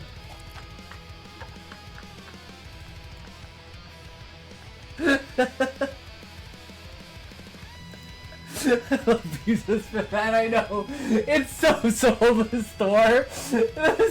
I know. The 700. You say 700 septillion like it's like a fucking Kamehameha. That's the best way. It's like Kamehameha 700 septillion. It's like it's your fucking ultimate. It's my new curse word. Oh, that's 700 septillion you! Oh my god. Add pant breath. So feel that something is not right, but none of them dare to say it. I don't know how no one else hears them, but I hear the muffled sound of their nails scratching the mother's uterus, which is merely a carrier for them, as if scraping on the blackboard, giving me chills and making the hairs on the back of my neck stand up. During the birth, their eyes avoid mine, sensing that they're carrying something they should not exist. Sexy glasses off like a good girl. You don't need to see what happens next. True, Smokey.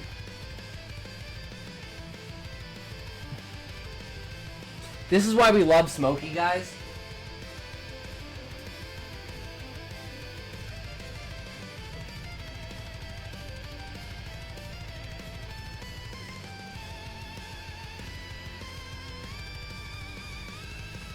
Why the fuck are you...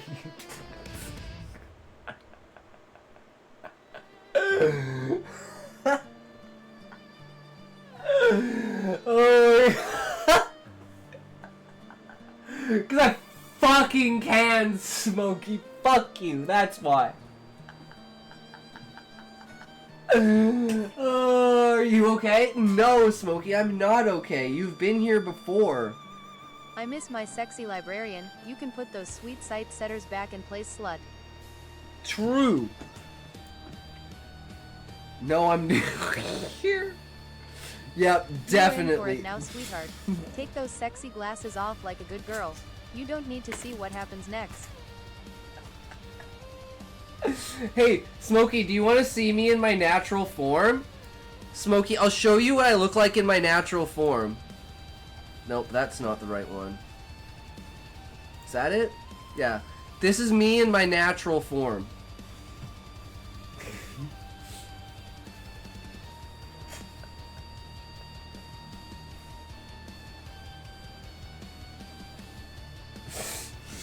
Scott. Yeah, that's my name. Gay ass name.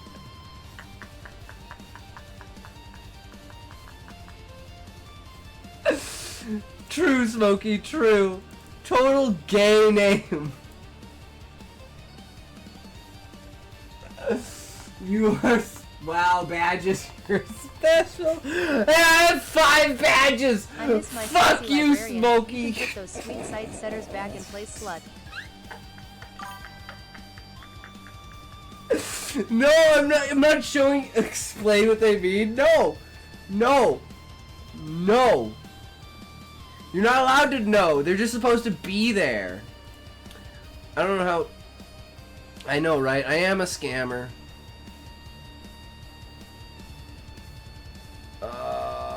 Well, they prepare the body for labor. I prepare myself to do mine. I put on the butcher's gloves made of chainmail, which have saved my fingers countless times. I don the mask previously sprinkled with lavender to endure the smell, and I take my rosary of black beads soaked in holy water to measure the time Don't of the ignore pressure. me, pussyo. Just want to see if my mom gave you one.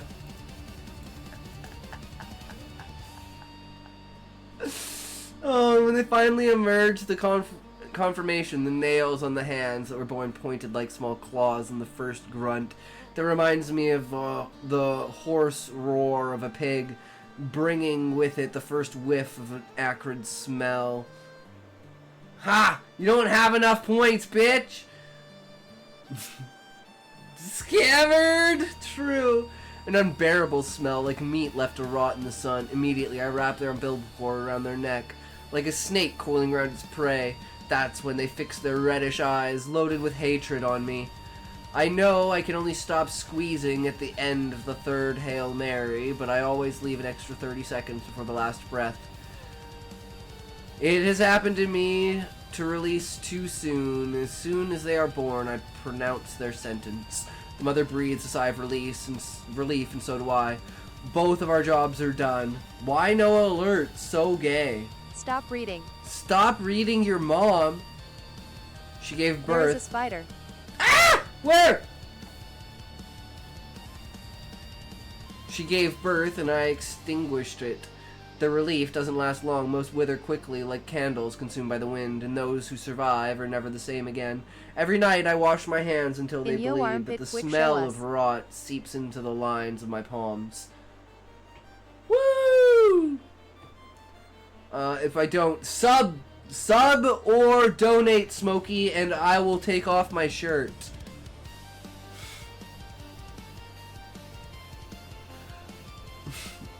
Whole world would bleed and be swallowed by darkness. It's not infanticide, it's containment. I harvest rotten fruits before they rot the entire tree. There is no space or food for more of us. Damn! That goes hard, Deja.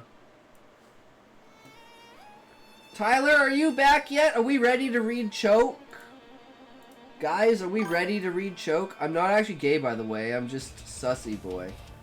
Oh, I know. I'm not gay either. I'm bi, Smokey. I love pussy just as much as anyone else.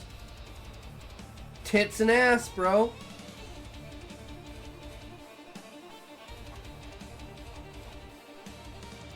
You scream in me butt. I wanted to expand even further. Yeah, it leaves it ambiguous for certain things, but like expanding maybe on like more of the lore and reasoning, Deja, behind why it's happening, like a curse of some kind or something, some god coming down and, you know, having his way with women. Why was this story much better than your normal? Because it was fucked up, Smokey. It was like backwards, twisted, fucked up, and disgusting, which I love.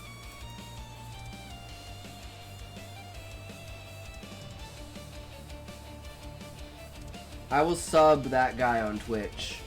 Maybe in the part where she says I've had it happen to me to let go too soon.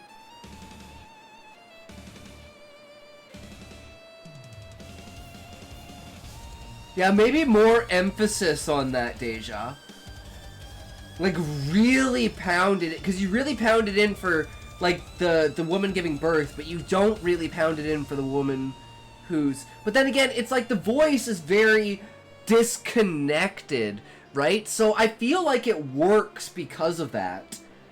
Like, the fact when she says they're never the same, like, she's talking about herself, right?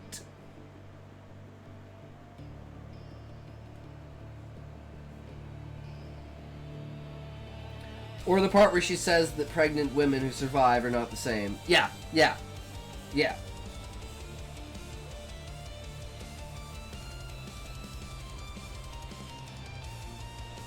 You failed, Smokey.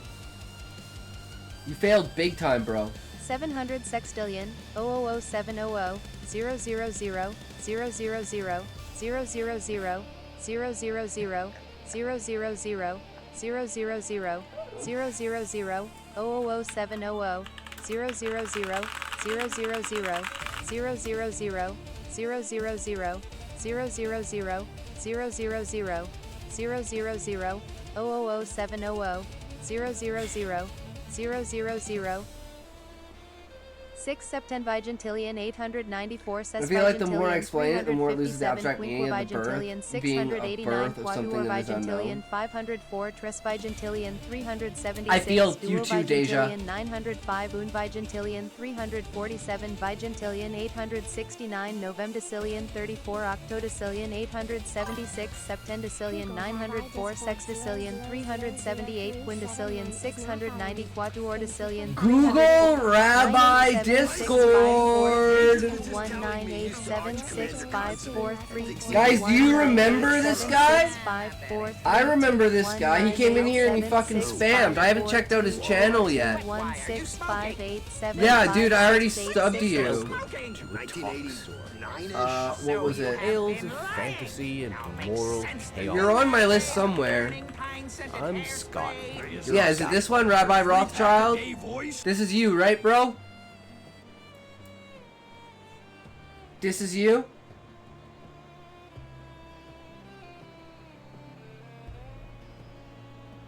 Nice, Smokey. You're on top of it. I'm already subscribed to him, though. Alright, I guess we're reading this chapter, guys. I don't remember what chapter we're on. We're on chapter 5? Yeah, that was way too far.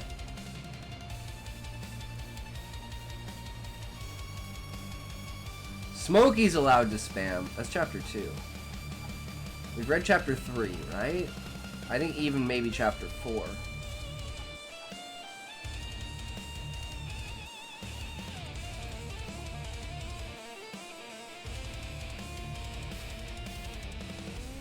No, maybe we only did read 3. Time I get the newspaper from the day room. My mom's asleep. Her terrible yellow hands are crossed on her chest. Plastic hospital bracelet sealed around one wrist. Yeah, that makes sense. So we went chapter 4, right? Smokey, someone said hello! Wait, Smokey, someone said hello! Zapped_13 is now following. Thank you for following. Turhichibi! And Zabax! Hey, how's it going? Welcome, welcome! Smokey, we have real people on Kick, bro! Welcome, guys! How's it going? How are you? Smokey loves to spam. Smoking? Zab, how are you, my friend? Are you a writer? Are you a reader? Are you a purveyor of stories? Do you enjoy creativity and imagination? Lying! It all makes sense. The filled ashtrays, the burning pine-scented hairspray. Yes, I'll say it. Her 3-pack-a-day voice. True!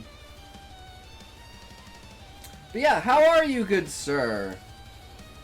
I'm glad to see you in here. We are reading Choke by... God, I can never remember his name. He wrote Fight Club. Same author who wrote Fight Club. We are on chapter 4, as far as I know. Or chapter 5, sorry. But I'm not sure. Yeah, that was the end of chapter 4. Then we read chapter 5. Whatever, lightning, the photographer, lighting. Yeah, okay, we read chapter 5. Almost 5 hours in. When is game time? Smokey, was supposed to be a 3-hour stream, bro.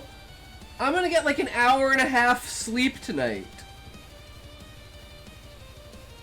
Okay, I think we read, did we read chapter 6? You suck ass. Public defender, she keeps me yakking all afternoon till I tell her I'm still not married. Yeah, okay, I think we read this. I do suck ass. After the waiter's gone, I fork up half my sirloin steak and go to cram it all in my mouth. You don't care about your non-writer community. I do care about my non-writer community. How are y'all? We're doing good, Zabd. We're just chilling out, reading. How dare you? Smokey? Are you not the face of the stream? You're the mascot, the jester. And do you know how powerful? Think about this, Smokey. The only person who's...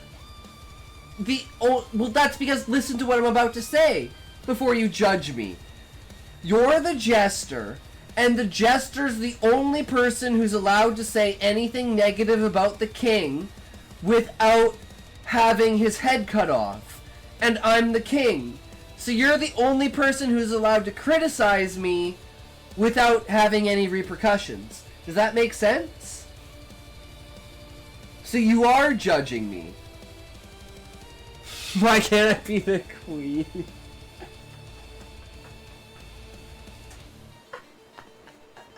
Exactly. Exactly, Smokey. Question mark. Yes, you can be both the jester and the queen, Smokey. Okay? I'll just move the queen to concubine. We're just downgrading her. No problem, bro. I respect you more than her. She's a bumbling woman. I mean, what? I didn't say that. Guys, I didn't say that. You didn't Why hear would you that. downgrade me? No, my original queen. She became a concubine. You're the queen now, Smokey.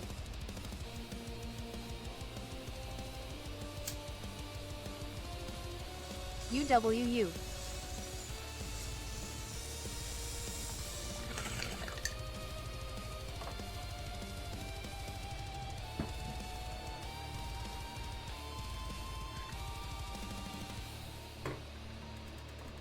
Ooh woo. Okay, we're almost on an ad break, guys.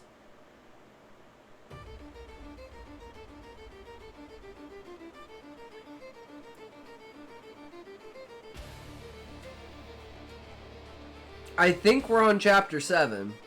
Get up, you fat fuck, and touch your toes. I know you can't, but try anyways. Don't fall over though. Fuck. Thank you for redeeming. Stretch. Oh god. Oh god, I've been sitting down for almost 5 hours. Oh god, here we go.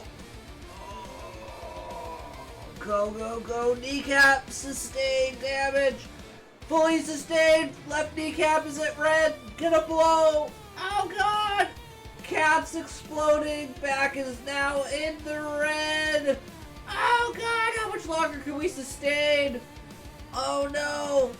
Oh no. We've had valves breaking, pipes bursting, levers exploding. Oh god, the creaking. It's terrible. Oh, I'm too old for this.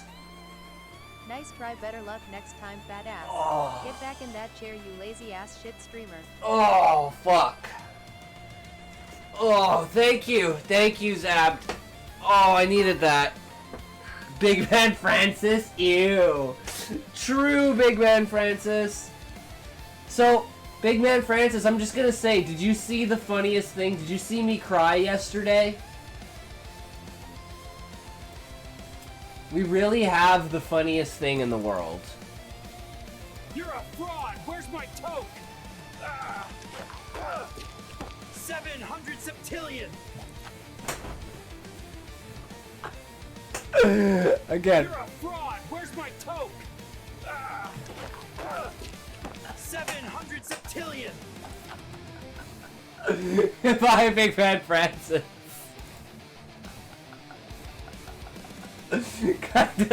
Dude, Kato, Smokey, you know what my dad said? My dad was like, how did he get you on there? And I was like, I know, right? I'm such a generic fucking white dude. You put in generic white dude and his long hair. It's fucking me. But you guys gotta remember, I'm also AI, so it makes sense that an AI image would generate an AI image of an AI image. Right? You know, it would just... logically, that would track.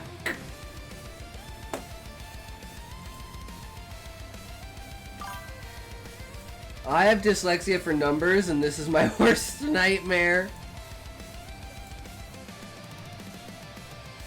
I have no idea where we are, Shaw. Smokey! You're so cheeky. I think this is where we are.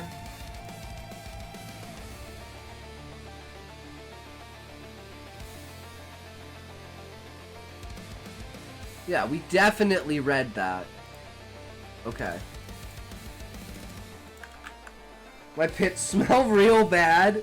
Maybe shower time. Dear God, Smokey.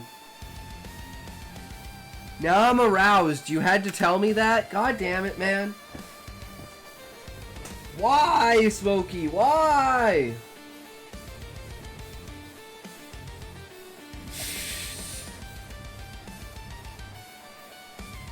Okay. Okay, guys. Are you ready? Are you ready? This is chapter 7 of Choke. Let's go, guys. After the waiter's gone, I fork up half my sirloin steak and go to cram it all in my mouth and Denny says, dude, he says, don't do it here. Read. No game time, I may as well leave. I mean, yeah, Smokey. I'm sorry, man. It is what it is, bro. I know, it sucks. I feel really bad for you. Never game time, you MFER. I know! I need to play more video games. Trust me, Smokey. I'm taking time off work. I'm taking 2 months off. We're gonna have like 14-hour streams and we're gonna game hard. So I expect you to be there, Smokey. No, you want. Somebody gonna get Or is somebody gonna get hurt real bad? You think that is a go? These guys are redeeming things all night. I don't know what we can do. I am not going to be able to get as much money because every time I tell them no, do not redeem, because if you redeem you cannot send me the money, and if you don't send me the money I cannot release the money to you. So this is a big cycle or circle that we go through that does just not work very well, because every time they will press the redeem when I tell them no, do not redeem. That is not how it works. Please do not do that. No, Smokey, you do not know how to redeem because you do not have enough points because you are too poor. Alperendogon27, thank you. Hi, how are you, good sir? Welcome to the stream. It is okay, don't worry, don't get away from it. You know what they say, imitation is the truest form of flattery. It is a very much good so. Yes, you know very much. That's how it goes. This is what you were telling me. Or very much, is this where Zab came from? Shut the Go back to fuck normal, up! bitch. This shit ass accent is killing me. True, Smokey. True.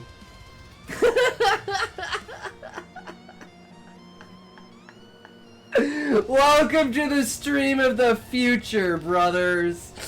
I love the accent. This shit ass accent is killing me. This shit ass accent.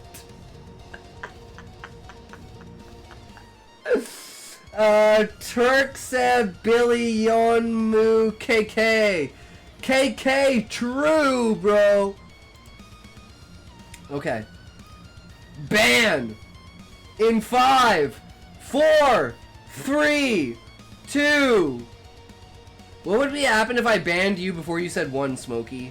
What would you do if I had banned you before you had said 1? Would that have been funny? Then you would press a button. You're right, I'm not gonna put effort. I'm not gonna put effort into that. Unmod me first, then yes. I would never unmod you, Smokey. I'm gonna regret those words, but I'll never unmod you. I knew Valium was a smoking gun, but you are my bazooka. I can actually ban you. Wanna see? Yes, Smokey, please ban me from the chat. Ban me from my own chat. I wanna see. Please. People all around us. I'ma go to bed, just went bouldering and wrecked my hands even more. Who being banned? Fuck you. Smokey, I'm being banned. Level 9! What a message to level up on. Fuck you, Smokey. I can type in the chat. Bitch! The fuck you talking about?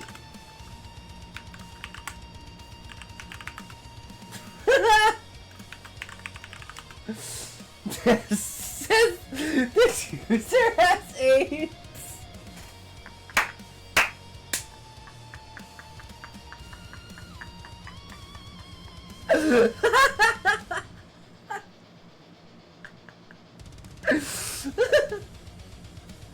Oh my god, Smokey, you are so brutal, it's great.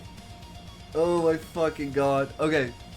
All the people around us, eating in their dressy clothes, with the candles and the crystal, with all the extra special forks, nobody suspects a thing.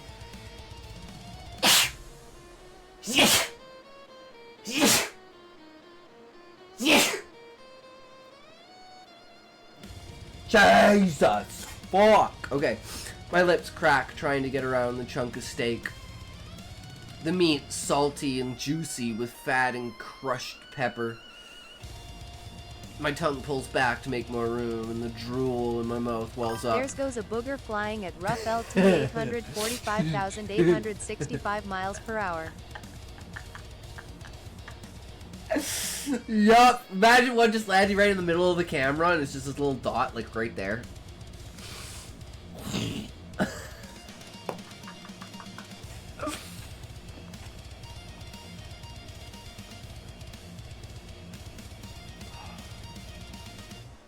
Hot juice and drool slop out on my chin. People who say red meat will kill you, they don't know half of it.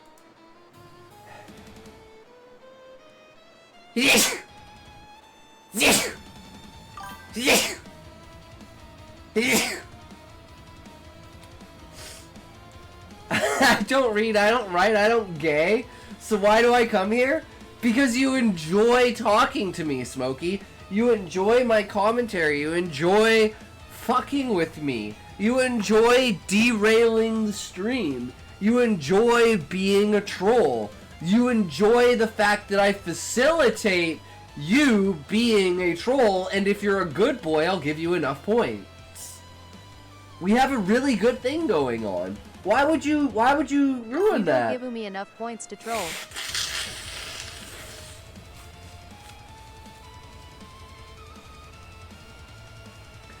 Because I can't trust you to not use them all in one place.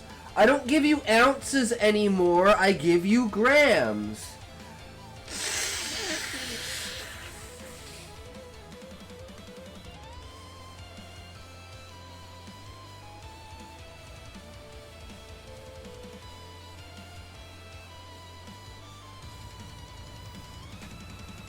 Gram 1 joint looking ass?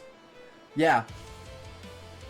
I don't know, Imperial is an ounce more or less than a gram. Gram, an ounce is 28 to 32 grams, depending.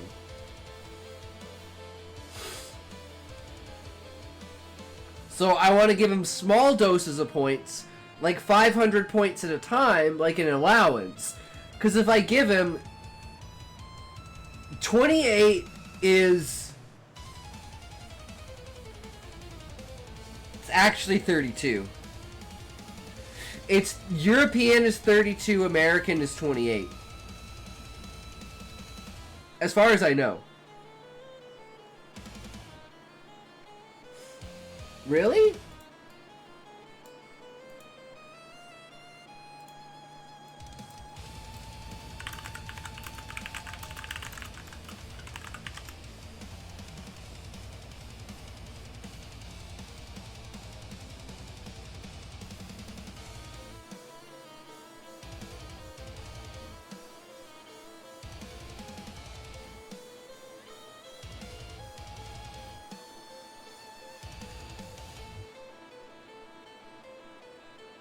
Looking on Wiki, guys.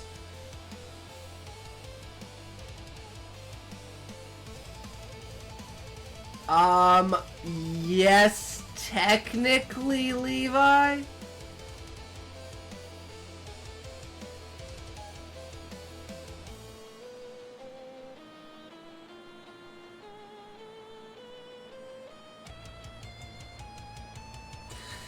If the query instead refers to a troy ounce used for precious metals like gold or silver, there are exactly 31.1 grams per 1 ounce. Okay, I didn't know what it was specifically used for, but I knew that it was like 32 or something like that that was used for something else.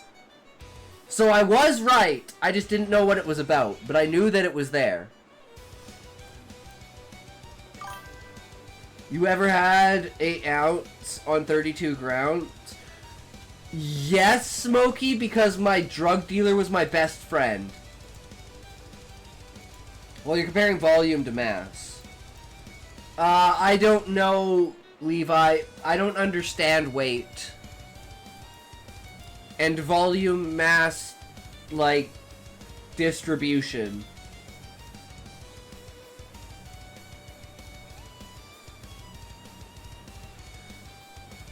Denny looks around quick and says, through his teeth, says, "You're getting greedy, my friend." He shakes his head and says, "Dude, you can't fool people into loving you. It's mass."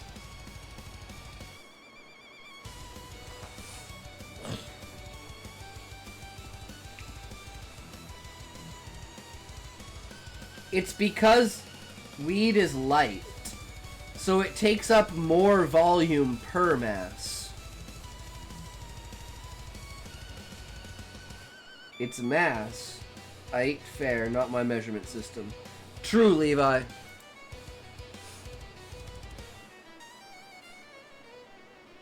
So how many liters is that?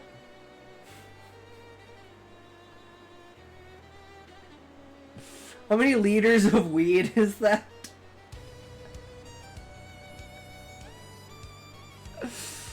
I think that's how it sounds to some people. Next to us, a married couple with wedding rings, gray hair. They eat without looking up, each one of them head down, reading a program from the same play or concert. When the woman's wine is gone, she reaches for the bottle to fill her own glass. She doesn't fill his. The husband's wearing a thick gold wristwatch. Denny sees me watching the old couple and says, "I'll warn them. I swear." Switches, watches for waiters who might know about us. He's glaring at me with his bottom teeth stuck out. Right, beach time. See ya. See ya, Smokey. Have a good time at the beach. Take care, bro. The bite of steak is so big my jaws can't come together. My cheeks bulge, my lips pucker tight to close. And I have to breathe through my nose while I try to chew. The waiters in black jackets, each with a nice towel folded over one arm. The violin music, the silver and china. This isn't the normal kind of place we do this. But we're running out of restaurants. There are only so many places to eat in any town, and this is for sure the kind of stunt you never repeat in the same place. I drink a little wine. At another table near us, a young couple hold hands while they eat. Assuming weed is as dense as water at sea level, it's not. But I don't have an approximation. There would be 1,000 grams in 1 liter. Yeah, that sounds about right, Levi. I could imagine that 100%. Maybe it will be them tonight. At another table, a man in a suit eats, staring off into space. Maybe he'll be tonight's hero. I drink some wine and try to swallow, but the steak's too much. It sits in the back of my throat. I don't breathe. In the next instant, my leg snaps straight, so fast my chair flies over behind me. My hands go to gripping around my throat. I'm on my feet and gaping at the painted ceiling. My eyes rolled back. My chin stretches out away from my face. With his fork, Denny reaches over the table to steal my broccoli and goes, "Dude, you're way overreacting." Maybe it will be the 18-year-old busboy or the corduroy guy. I don't know what that is. Corduroy guy? In the turtleneck sweater. But one of these people will treasure me for the rest of their life. Already people are half out of their seats. Maybe the woman with the wrist corsage. Maybe the man with the long neck and wire-framed glasses. This month I got 3 birthday cards. And it's not even the 15th. Last month I got 4.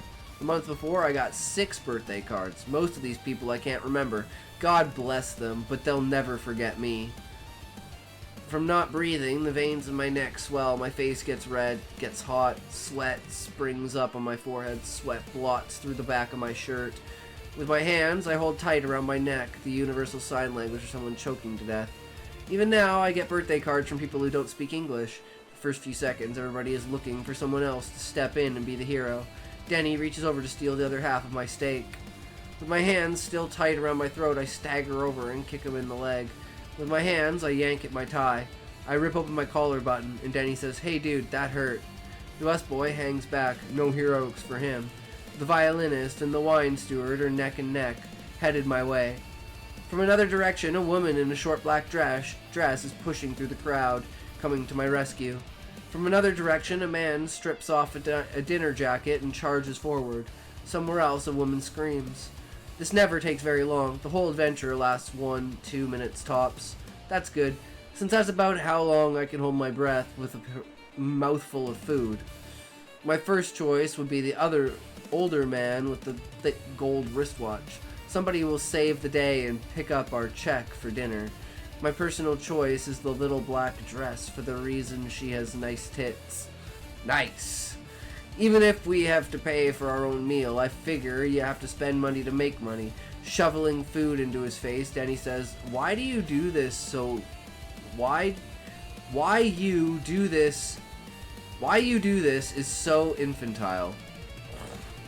I stagger over and kick him again. Why I do this is to put adventure back into people's lives. Why I do this is to create heroes, but put people to the test, like mother, like son. Why I do this is to make money.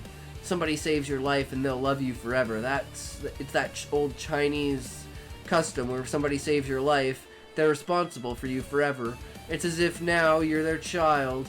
For the rest of their lives, these people will write me, send me cards on the anniversary, birthday cards. It's depressing how many people get the same idea. They call you on the phone to find out if you're feeling okay, to see if maybe you needed you cheering up or cash. It's not as if I spend the money phoning up escort girls. Keeping my mom in St. Anthony's Care Center costs around $3,000 each month. These good Samaritans keep me alive. I keep her. It's that simple. You gain power by pretending to be weak, By contrast, you make people feel so strong. You save people by letting them save you. All you have to do is be fragile and grateful. So stay the underdog. People really need somebody they feel superior to. So stay downtrodden. People need somebody they can send a check at Christmas. So stay poor. Charity isn't the right word, but it's the first word that comes to mind. You're the proof of their courage. The proof they were a hero. Evidence of their success. I do this because everybody wants to save a human life with 100 people watching. With the sharp tip of his steak knife, Denny's stretching on the white tablecloth, stretching the architecture of the room. The cornices and paneling, the broken pediments above each doorway. All this while still chewing. He lifts his plate to his mouth and just shovels in the food. To perform a tracheotomy, you'd find the dent just below the Adam's apple, but just above the cricoid cartilage. With a steak knife, make a half-inch horizontal incision, then pinch the incision, insert your finger to open it. Insert a troche tube, a drinking straw, or half a ballpoint pen works best.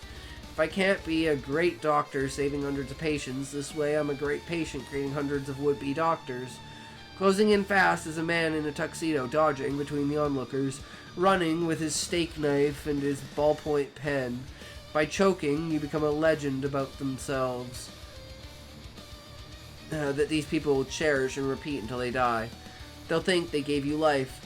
You might be the one good deed, the deathbed memory that justifies their whole existence. So be the aggressive victim, the big loser, the professional failure people will jump through hoops if you just make them feel like a god. It's the martyrdom of Saint Me. Denny scrapes my plate onto his and keeps forking food into his mouth.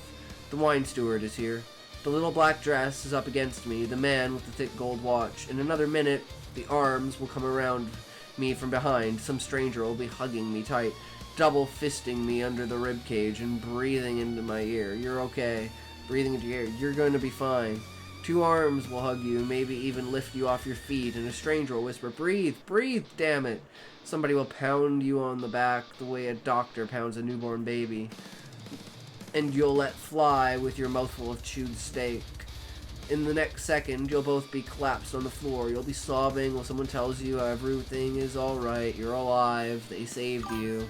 You almost died. They'll hold your head to their chest and rock you, saying, everybody get back. Make some room here. The show's over. Bro, still on? Yo, Blessed, how's it going? Yeah, it was supposed to be a short day today, but, you know, we said, fuck that. We're not a bitch. Fuck that. Already, you're their child. You belong to them. Oh, Blessed. Beezus made the greatest thing ever. Check this out. Bro, I cried yesterday. I literally fucking cried yesterday. You're a fraud! Where's my toke? 700 septillion! That's me and Smokey meeting. You're a fraud! Where's my toke? 700 septillion! Oh my god, it's so it has so much lore and backstory and epicness and understanding and just everything about it is just perfect. We're gonna make it the new follower thing. Oh my god. Oh, I literally was tearing up. Like, I burst into tears. It was so fucking funny.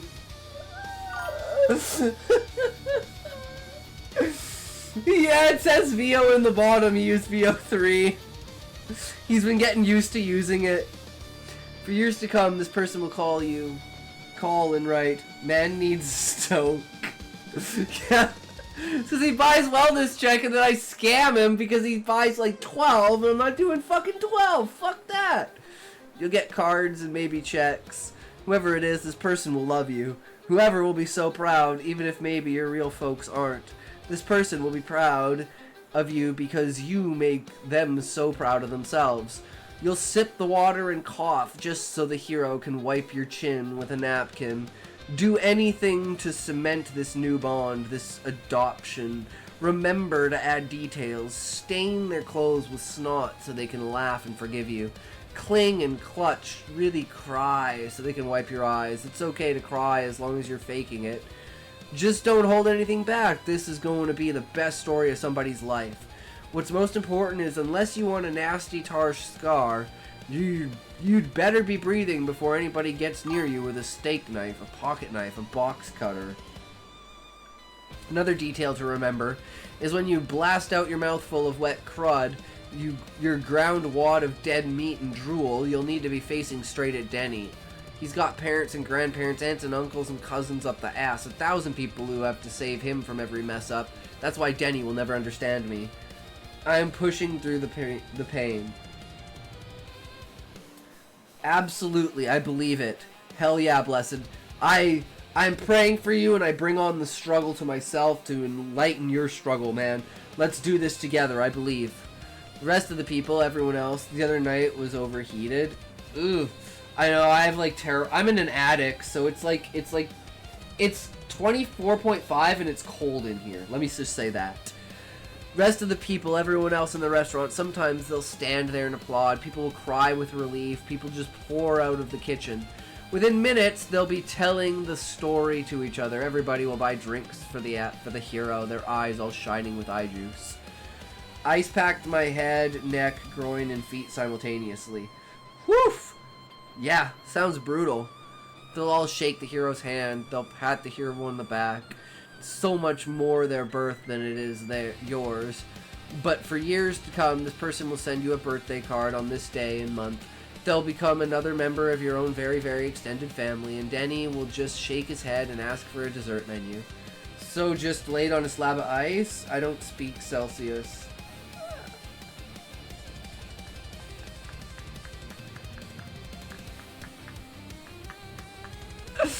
Oh my god, I love it! I love it. That's why I do all this. Go to all this trouble to showcase just one brave stranger, to save just one more person from boredom. It's not just for money, it's not just for the adoration, but neither one hurts. It's all so easy. It's not about looking good, at least not on the surface, but you still win. Just let yourself be broken and humiliated, just your whole life. Keep telling people, I'm sorry, I'm sorry, I'm sorry, I'm sorry, I'm sorry. I think Shaw was making a joke there, bro.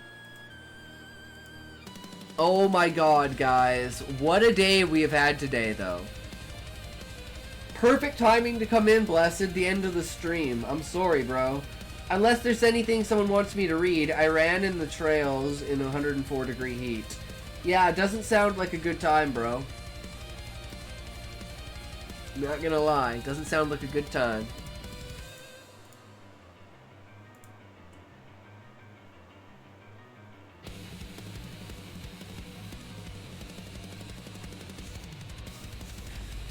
I'm always hot and the heat agitates me. Fair enough.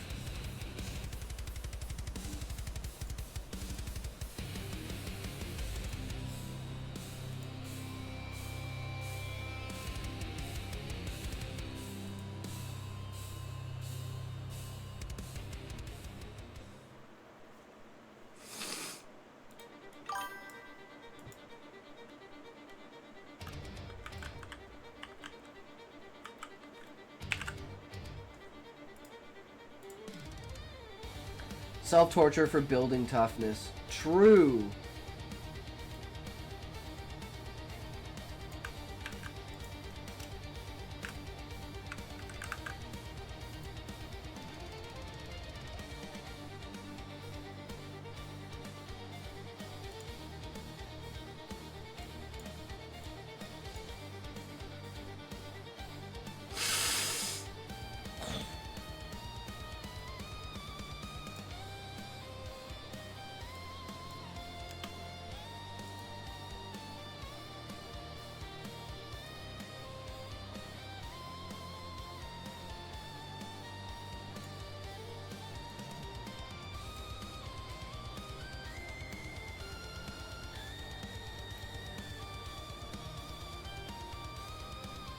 Are we back yet?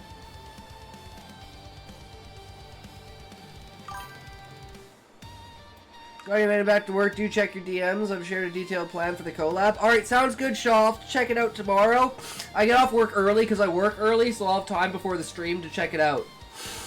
But, yeah, thanks, man. We're going to be ending the stream here anyways, guys. Paid off.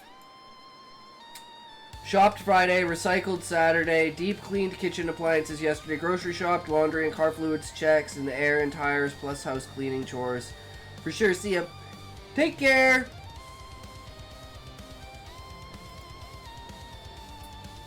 Boy! But remember, guys, thanks for hanging out, thanks for coming by, thanks for chilling. We had a fucking great day today. It was amazing. I fucking love you guys. You are amazing. And this would be absolutely the perfect time for a chair dance, guys. Bye, have a great day. True, we gotta find someone to raid up in here, guys. But apparently we gotta do a chair dance for the end of the night.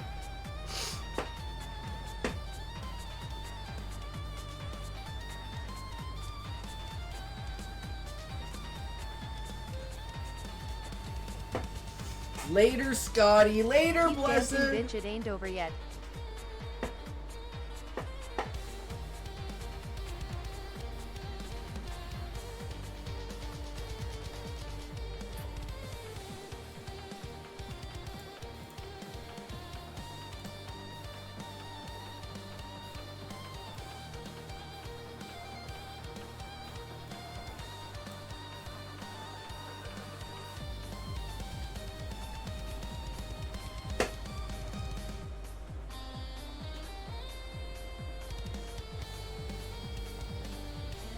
You did good, you can rest now, babe. Alright, guys, we found someone. You belong on stage. That's what they've told me. But every time I pull out the stripper pole and start singing, they send me home. Alright, guys, we got someone here. So, remember, you guys are amazing. And we will be back again tomorrow. Every day. We are always here. And, as always, if you can't say fuck you to your friends, who can you say fuck you to? Fuck you! Alright, boys, get your